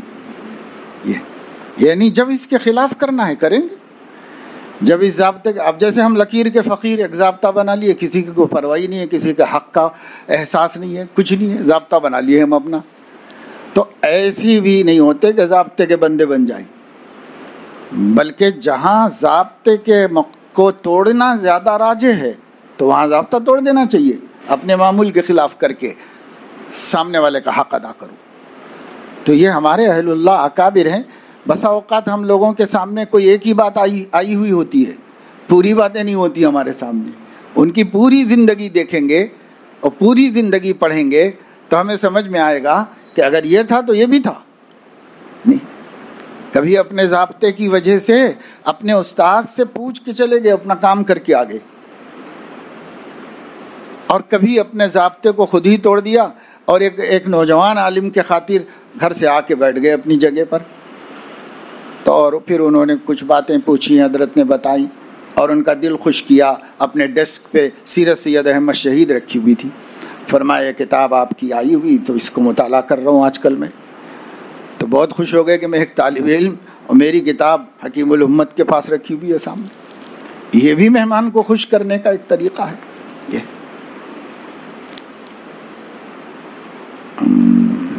حضرت جب میں اکیلا تو معاملات کے سلسلے میں یہی کرو کہ اگر کسی وجہ سے، واقعی وجہ سے، یوں صرف یارانے دوستانے میں تو بھائی کوئی کام بھی نہیں ہو سکے گا، اگر کسی معقول وجہ سے نظام خلل پڑ جائے، معمولات چھوٹ جائیں، تو ان معمولات کو دوسرے وقت میں ادا کرنے کا بوجھ نفس پہ ڈالو، ورنہ وہ ہر بہانے سے چھڑاتا رہے گا، ہر بہانے سے چھڑاتا رہے گا۔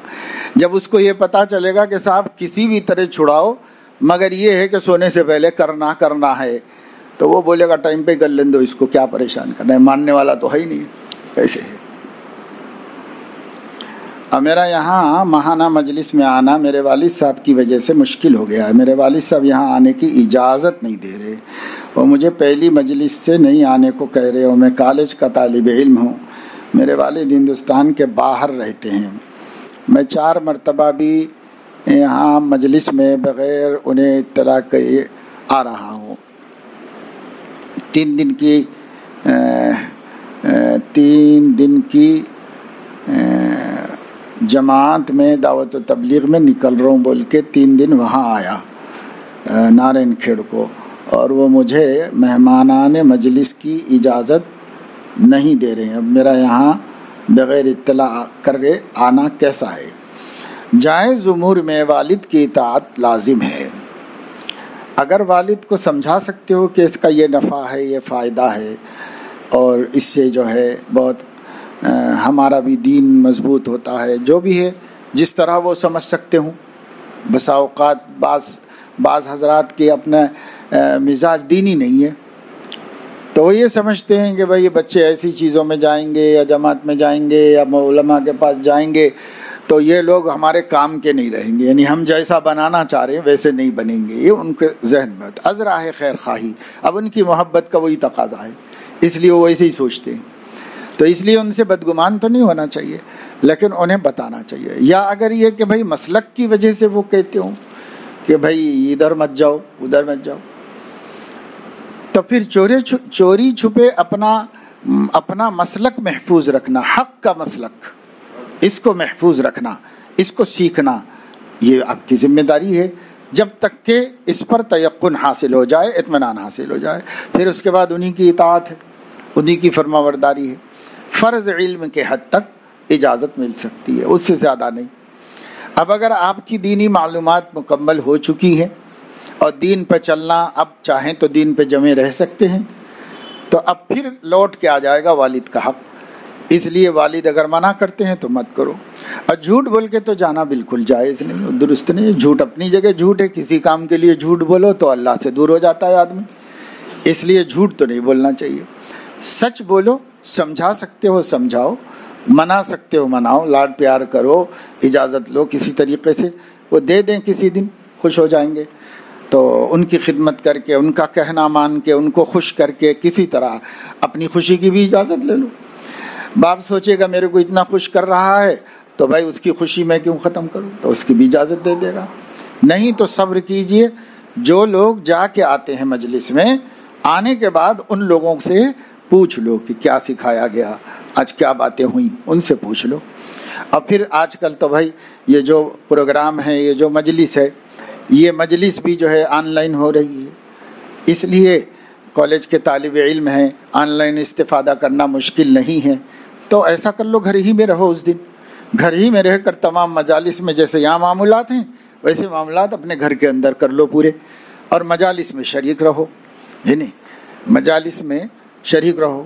میں نے ابھی حضرت مولانا یحییٰ صاحب سے عرض کیا کہ وہ آپ کی منتخب ملفوظات ہی سناتا ہوں میں جمعے کے دن عصر کے بعد.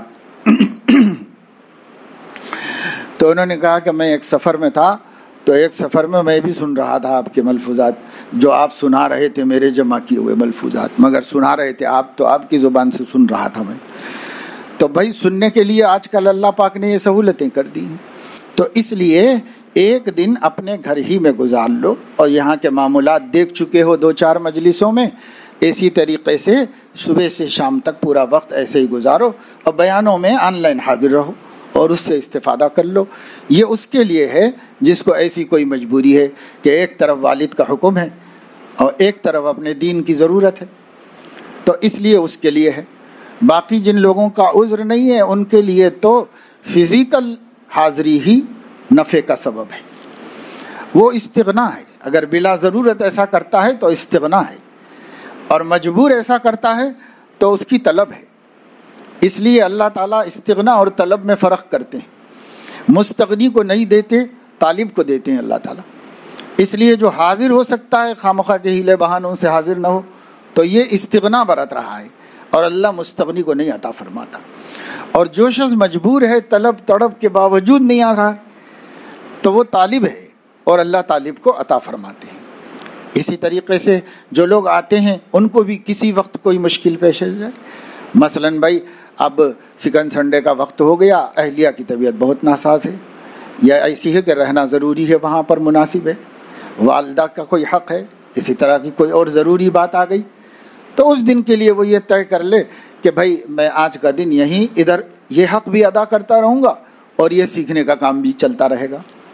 تو ایسا شخص طالب ہے، طالب صادق کو اللہ ضرور عطا فرماتے ہیں، وہ محروم نہیں ہوتا۔ مگر کاہلی سستی مت کرو، اصل طریق تو یہی ہے کہ خود نکل کے جانا اور اپنا وقت اور مال لگانا اور اللہ سے دین لینا۔ نہیں یہ میرے اندر یہ بیماری ہے کہ جب کسی سے ملاقات ہوتی ہے تو دل میں خواہش ہوتی ہے کہ میں اپنی تعریف سنوں، اور اس کے لیے میں خود بھی اپنے بارے میں ایسی باتیں بتاتا ہوں کہ سامنے والا متاثر ہو، جس میں جھوٹ کی بھی ملاوٹ ہوتی ہے۔ بعد میں احساس بھی ہوتا ہے کہ تو حقیقت میں کچھ نہیں ہے مگر باتیں بہت بڑی بڑی کر رہا ہے۔ براہ کرم اس بیماری سے نجات کا ذریعہ اور راستہ بتائیں، انشاءاللہ ضرور عمل کروں گا۔ راستہ یہی ہے کہ یہ جو بعد میں آپ کو احساس ہوتا ہے نا کہ تو حقیقت میں کچھ نہیں ہے مگر باتیں بہت بڑی بڑی کر رہا ہے، اس کو ذرا وقت پر ہی سوچ لینے کی عادت ڈال۔ جب وقت پر ہی، یعنی جب اپنی تعریفیں کرنے کا دل بول رہا ہے یا اپنی کچھ اللہ کی دی ہوئی توفیقیں ان کے سامنے ذکر کرنے کا دل بول رہا ہے، تو بھئی ایک تو ہوتا ہے تحدیث بالنعمت کے طور پر کہ اللہ نے ہمیں یہ توفیق دے دی، اللہ کا کرم ہے، اس میں کوئی حرج نہیں۔ ایک ہوتا ہے دوسرے میں بھی شوق پیدا کرنے کا کہ بھئی یہ اچھا کام وہ بھی کرنے لگے، تب بھی کوئی حرج نہیں۔ اور ایک یہ ہے کہ وہ مجھے بزرگ سمجھے، بڑا سمجھے، تو بھئی یہ تو بہت بری بات ہے اور بہت گناہ کی بات ہے۔ تو اسی وقت سوچ کر رک جاؤ، اس کے سامنے ذکر ہی مت کرو۔ باقی یہ ہے کہ انسان کے دل میں خیال آنا کہ کوئی میری تعریف کرے، تو آنے میں کیا حرج ہے؟ آنے دو دل میں خیالات بہت آتے رہتے ہیں، اچھے بھی آتے ہیں برے بھی آتے ہیں، آنے دو، کیا کرنا ہے؟ خیال آنے میں کوئی حرج نہیں ہے۔ ہر انسان فطرتاً چاہتا ہے کہ کوئی مجھے برا نہ کہے، اچھا کہے، تو اس حد تک کیا حرج ہے؟ اس حد تک کوئی حرج نہیں، لیکن اس کی ترتیب کرنا، اس کے بارے میں سوالات کرنا، جیسے بسا اوقات یہ کہ صاحب خوب زوردار بیان کیا اور مخلوق کو دکھانے کے لیے کیا، اب کوئی تعریف کر رہا ہے کہ حضرت واہ آج کیا بیان کیا آپ نے، تو بس خوش ہوتا جا رہا ہے۔ کون خوش ہو رہا ہے؟ دل نہیں خوش ہو رہا ہے، نفس خوش ہو رہا ہے، جی نہیں۔ اور اگر بیچارے لوگ ہمت نہیں کر سکے، بول نہیں سکے، تو وہ پوچھ رہے ہیں کہ بھئی آج کیسا رہا بیان، آج کیسا رہا، کیا بات کیسی سمجھ میں آئی، ایسے پوچھ رہے۔ تو پھر کیا ہوگا کہ بھئی یہ بھی ایک طرح جو ہے نہ بولنے والے سے بلوانا ہے کہ حضرت بہت اچھا بیان کیا آپ نے، یہ بلوانا ہے، یہ نہیں بھائی۔ ہاں، ہماری چاہت اور ہماری طلب کے بغیر کوئی ہماری تعریف کر دے ہمارے کسی بھی اچھے کام کی، تو یہ اللہ کی طرف سے نقد انعام ہے، اس سے غرور میں مبتلا مت ہو جاؤ، اور یہ کہو کہ بیچارے اللہ کے بندے، ان لوگوں کی خوبی ہے کہ انہیں اچھی بات اچھی لگی، ہمارا کیا کمال ہے؟ بات تو سب بیان کرتے ہیں، ہم نے بھی کر دی بات بیان، باتیں تو کتابوں میں بھی لکھی ہوئی ہیں، تو ہمارا کیا کمال ہوا؟ اس کا کمال ہے کہ اس کو سمجھ میں آئی اور اس نے قبول کیا اور اس کو اثر ہوا، نفع ہوا، تو کس کا کمال ہوا؟ ہمارا تھوڑا ہی ہوا، اسی کا کمال ہے۔ اس لیے کسی غرور میں مبتلا نہ ہو، از خود بھی اگر لوگ تعریف کریں کسی غرور میں مبتلا نہ ہو۔ کیا ہے؟ اپنا حال اپنے سامنے ہے، اور جھوٹ تو کبھی نہیں بولو بھائی، جھوٹ بول کر کسی کو اپنے بارے میں مطمئن کرنا، حضور علیہ الصلاۃ والسلام نے فرمایا ہے کہ اللہ کی لعنت ہے اس شخص پر جو اپنا سامان جو ہے جھوٹی قسم کھا کے بیچتا ہے، جھوٹی قسم کھا کے اپنا مال بیچتا ہے۔ یہاں بھی اپنا مال ہی ہے، یہ شان شوکت، جھوٹی قسم کھا کے بیچ رہے، جھوٹی باتیں بول کے بیچ رہے۔ نہیں، جھوٹ کبھی نہیں بولو، اور جو سچائیاں ہیں ان کو بھی بلا ضرورت ظاہر مت کرو، اللہ کے اور ہمارے مابین رہ جائے بس وہ، لیکن کبھی ضرورت سے ظاہر بھی کر سکتے ہیں۔ مثلا دو ضرورتیں، ایک تحدیث نعمت، اما بنعمت ربک فحدث، بیان کرو اللہ کا کرم ہے کہ اللہ نے ایسے نصرت فرمائی، یہ توفیق دے دی مجھے اللہ تعالیٰ نے، ایسی اللہ کا۔ اور دوسرے یہ کہ کبھی سامنے والے کو بھی ہمارا عمل بتا کے ہمت دلانے سے وہ بھی شروع کر دیتا ہے، اس کو بھی بتا سکتے ہیں، سمجھا سکتے ہیں، کوئی حرج نہیں۔ ایک دفعہ ایسا ہوا، ہم رمضان شریف میں تراویح سنا کے چلے گئے جلدی سے، 20 دن میں ختم کر دیا، اور پہلے سے منصوبہ یہ تھا کہ بھئی 10 دن حضرت کے پاس گزاریں گے ہردوئی میں، تو پہنچ بھی گئے وہاں پر۔ سخت گرما کا زمانہ تھا، دن جو ہے 17-18 گھنٹے کا ہو گیا تھا اور رات بہت مختصر سی، پھر اس میں تراویح پڑھنا، پھر رمضان ہے بھائی، پیچھے جلدی اٹھ کے تہجد پڑھنا، اور پھر حضرت کے پاس گئے۔ اور حضرت کی تراویح ایسی ہوتی تھی کہ وہ 4 رکعت پڑھ کے لیٹ جاتے تھے، اور کچھ باتیں شروع ہو جاتی، کچھ ملفوظات کچھ بتاتے کرتے، پھر جب حضرت اٹھتے تو دوسری 4 رکعت ہوتی تھی، تو ایک لمبی چوڑی تراویح چلتی تھی وہ۔ پھر حضرت کسی کو آگے بڑھا دیتے مہمانوں میں سے حفاظ کو کہ بھائی آپ پڑھائیے گا، اب وہ پڑھاتا، اس کی غلطیاں، اس کی اصلاح اور اس کی باتیں وہ بھی حضرت فرماتے رہتے، اس میں بھی تھوڑا ٹائم جاتا رہتا تھا، تو بہت، لیکن ماشاءاللہ بہت جی لگتا تھا اس تراویح کے اندر۔ تو ایک دن حضرت رحمت اللہ علیہ نے، حضرت بیمار چل رہے تھے، امی جان بھی بیمار تھیں اور گھر میں اور کوئی تھا نہیں، تو وہ لوگ تو روزہ نہیں رکھ رہے تھے۔ ایک مولانا آئے ہوئے تھے، ایک دیہات سے قریب کے، آتے رہتے تھے اکثر وہ، تو مولانا کے لیے حضرت نے مجھ سے کہا کہ تم اور دودھ پاپے ان کو دے دینا، بسکٹ دودھ سحری میں مولانا کو کھلا دینا، یہ حضرت نے فرمایا۔ اب وہ گھر اندر تھا، باورچی خانہ بالکل باہر تھا، وہ جا کے ہم دودھ لاتے، لائٹ بھی نہیں تھی، سونے تک کیا سوئی نہیں پائے تھے، سحری کا وقت ہو گیا تھا۔ اب سحری میں جا کر مطبخ سے روٹی دال اپنی لے کے آنا، اور وقت بہت کم ہے، اور اگر نہ کھائیں تو اتنا لمبا روزہ ہے کہ وہ گرمیوں میں وہ روزہ رکھنا بھی مشکل تھا بہت۔ تو سب سوچا، میں جلدی گھر میں گیا تو فرائی پین میں دودھ گرم کر کے اور ایک پلیٹ کے اندر جو ہے وہ پاپے رکھ کے بسکٹ ٹوسٹ لا کے ان کے سامنے رکھ دیا۔ وہ ایسے ہی دیہاتی آدمی تھے بالکل، سمجھے، اور میں چلے گیا روٹی لینے کے لیے۔ ابھی لیا بھی نہیں روٹی کہ وہ ایک آدمی پیچھے سے آیا کہ حضرت آپ کو یاد کر رہے۔ تو اب ہم کو کیا معلوم تھا کہ حضرت باہر آئیں گے اس ٹائم پر، تو حضرت آئے تو دیکھا کہ وہ اٹھا کے سب واپس لے جا رہے تھے حضرت، تو میں پیچھے چلے گیا حضرت کے، اور حضرت نے کہا کہ بھائی کوئی ضرورت نہیں، میں خود کروں گا۔ تو پھر وہ کشتی کے اندر دودھ دان، چائے دان اور یہ سب جمع کے کر کے، وہ پلیٹیں جمع کے اس میں رکھ کے، وہ پورا سلیقہ طریقے سے، میں درمیان میں 2-3 مرتبہ مداخلت کیا، تو کہا کوئی ضرورت نہیں، جاؤ اپنا کام کرو، ہم کر لیں گے خود ہی ایسے۔ پھر میں زبردستی لے لیا حضرت کے پاس سے، پھر میں خود جمع کے طریقے سے دسترخوان اڑا کے لے جا کے بچھا کے اس کے بعد رکھ دیا۔ کچھ نہیں بولے، خاموش ہو گئے۔ اب یہ سب کر کے جانے تک وہ سیرن بج گیا، گھنٹہ کھانے کا وقت ہی ختم ہو گیا دن۔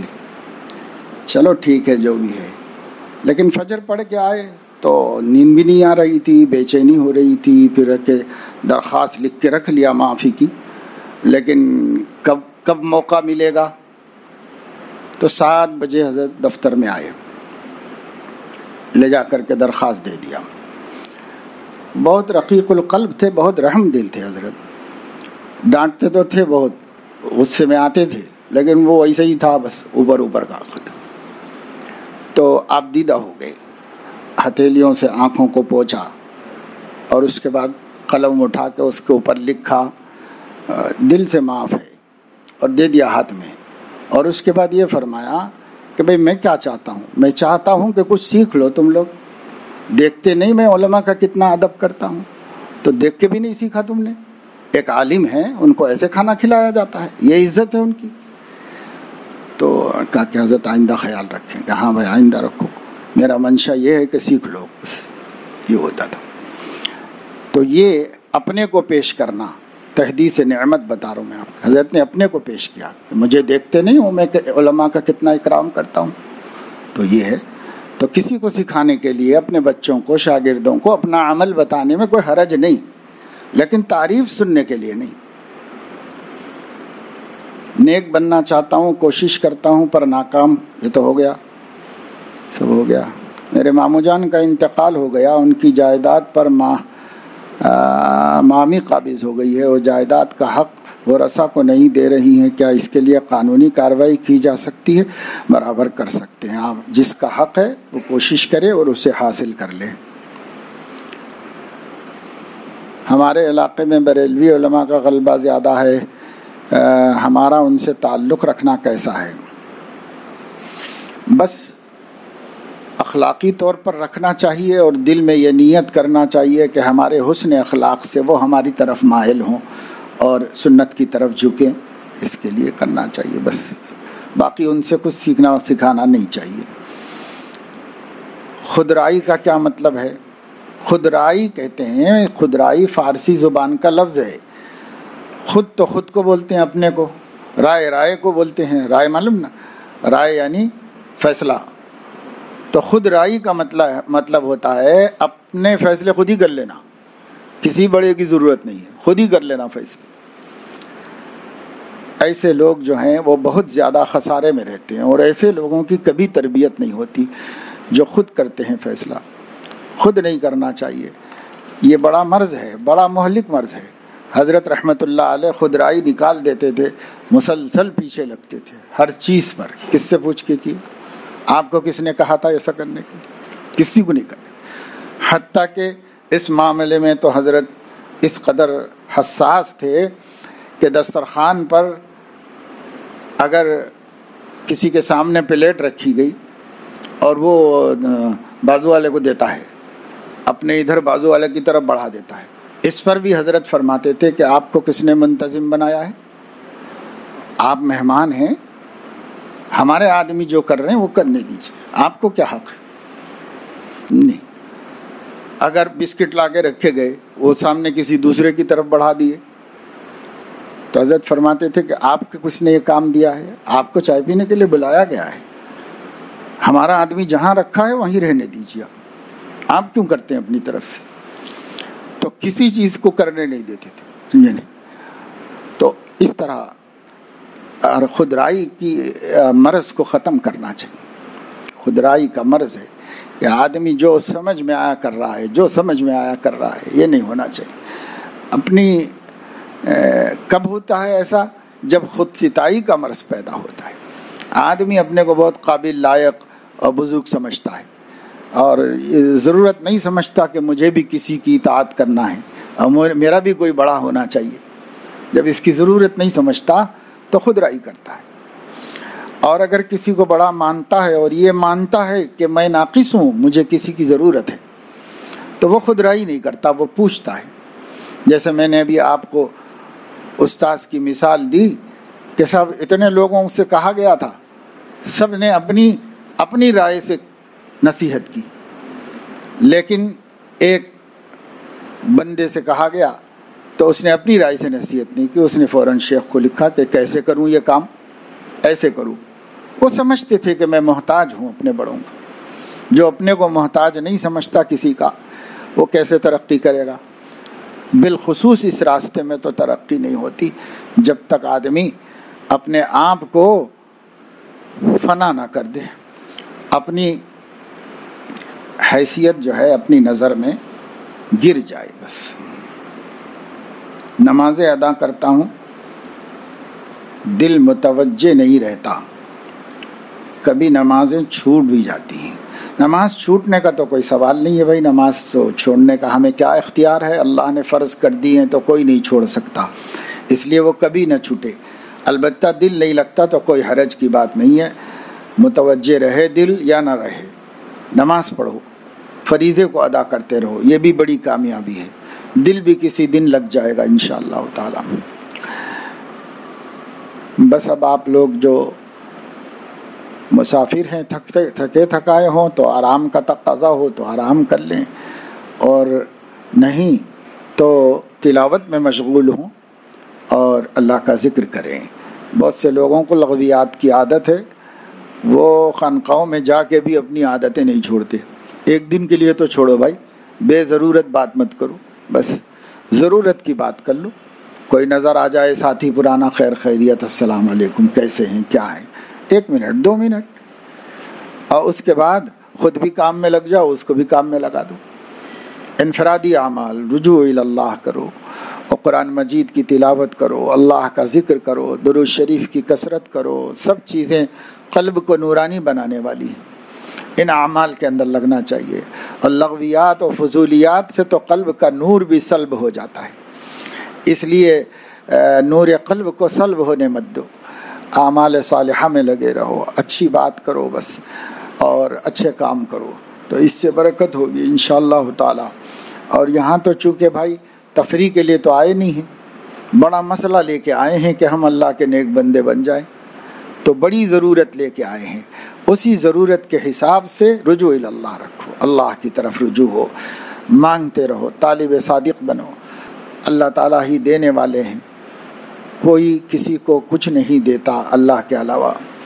اس لیے من یضلل اللہ فلا ہادی لہ ومن یہد اللہ فما لہ من مضل.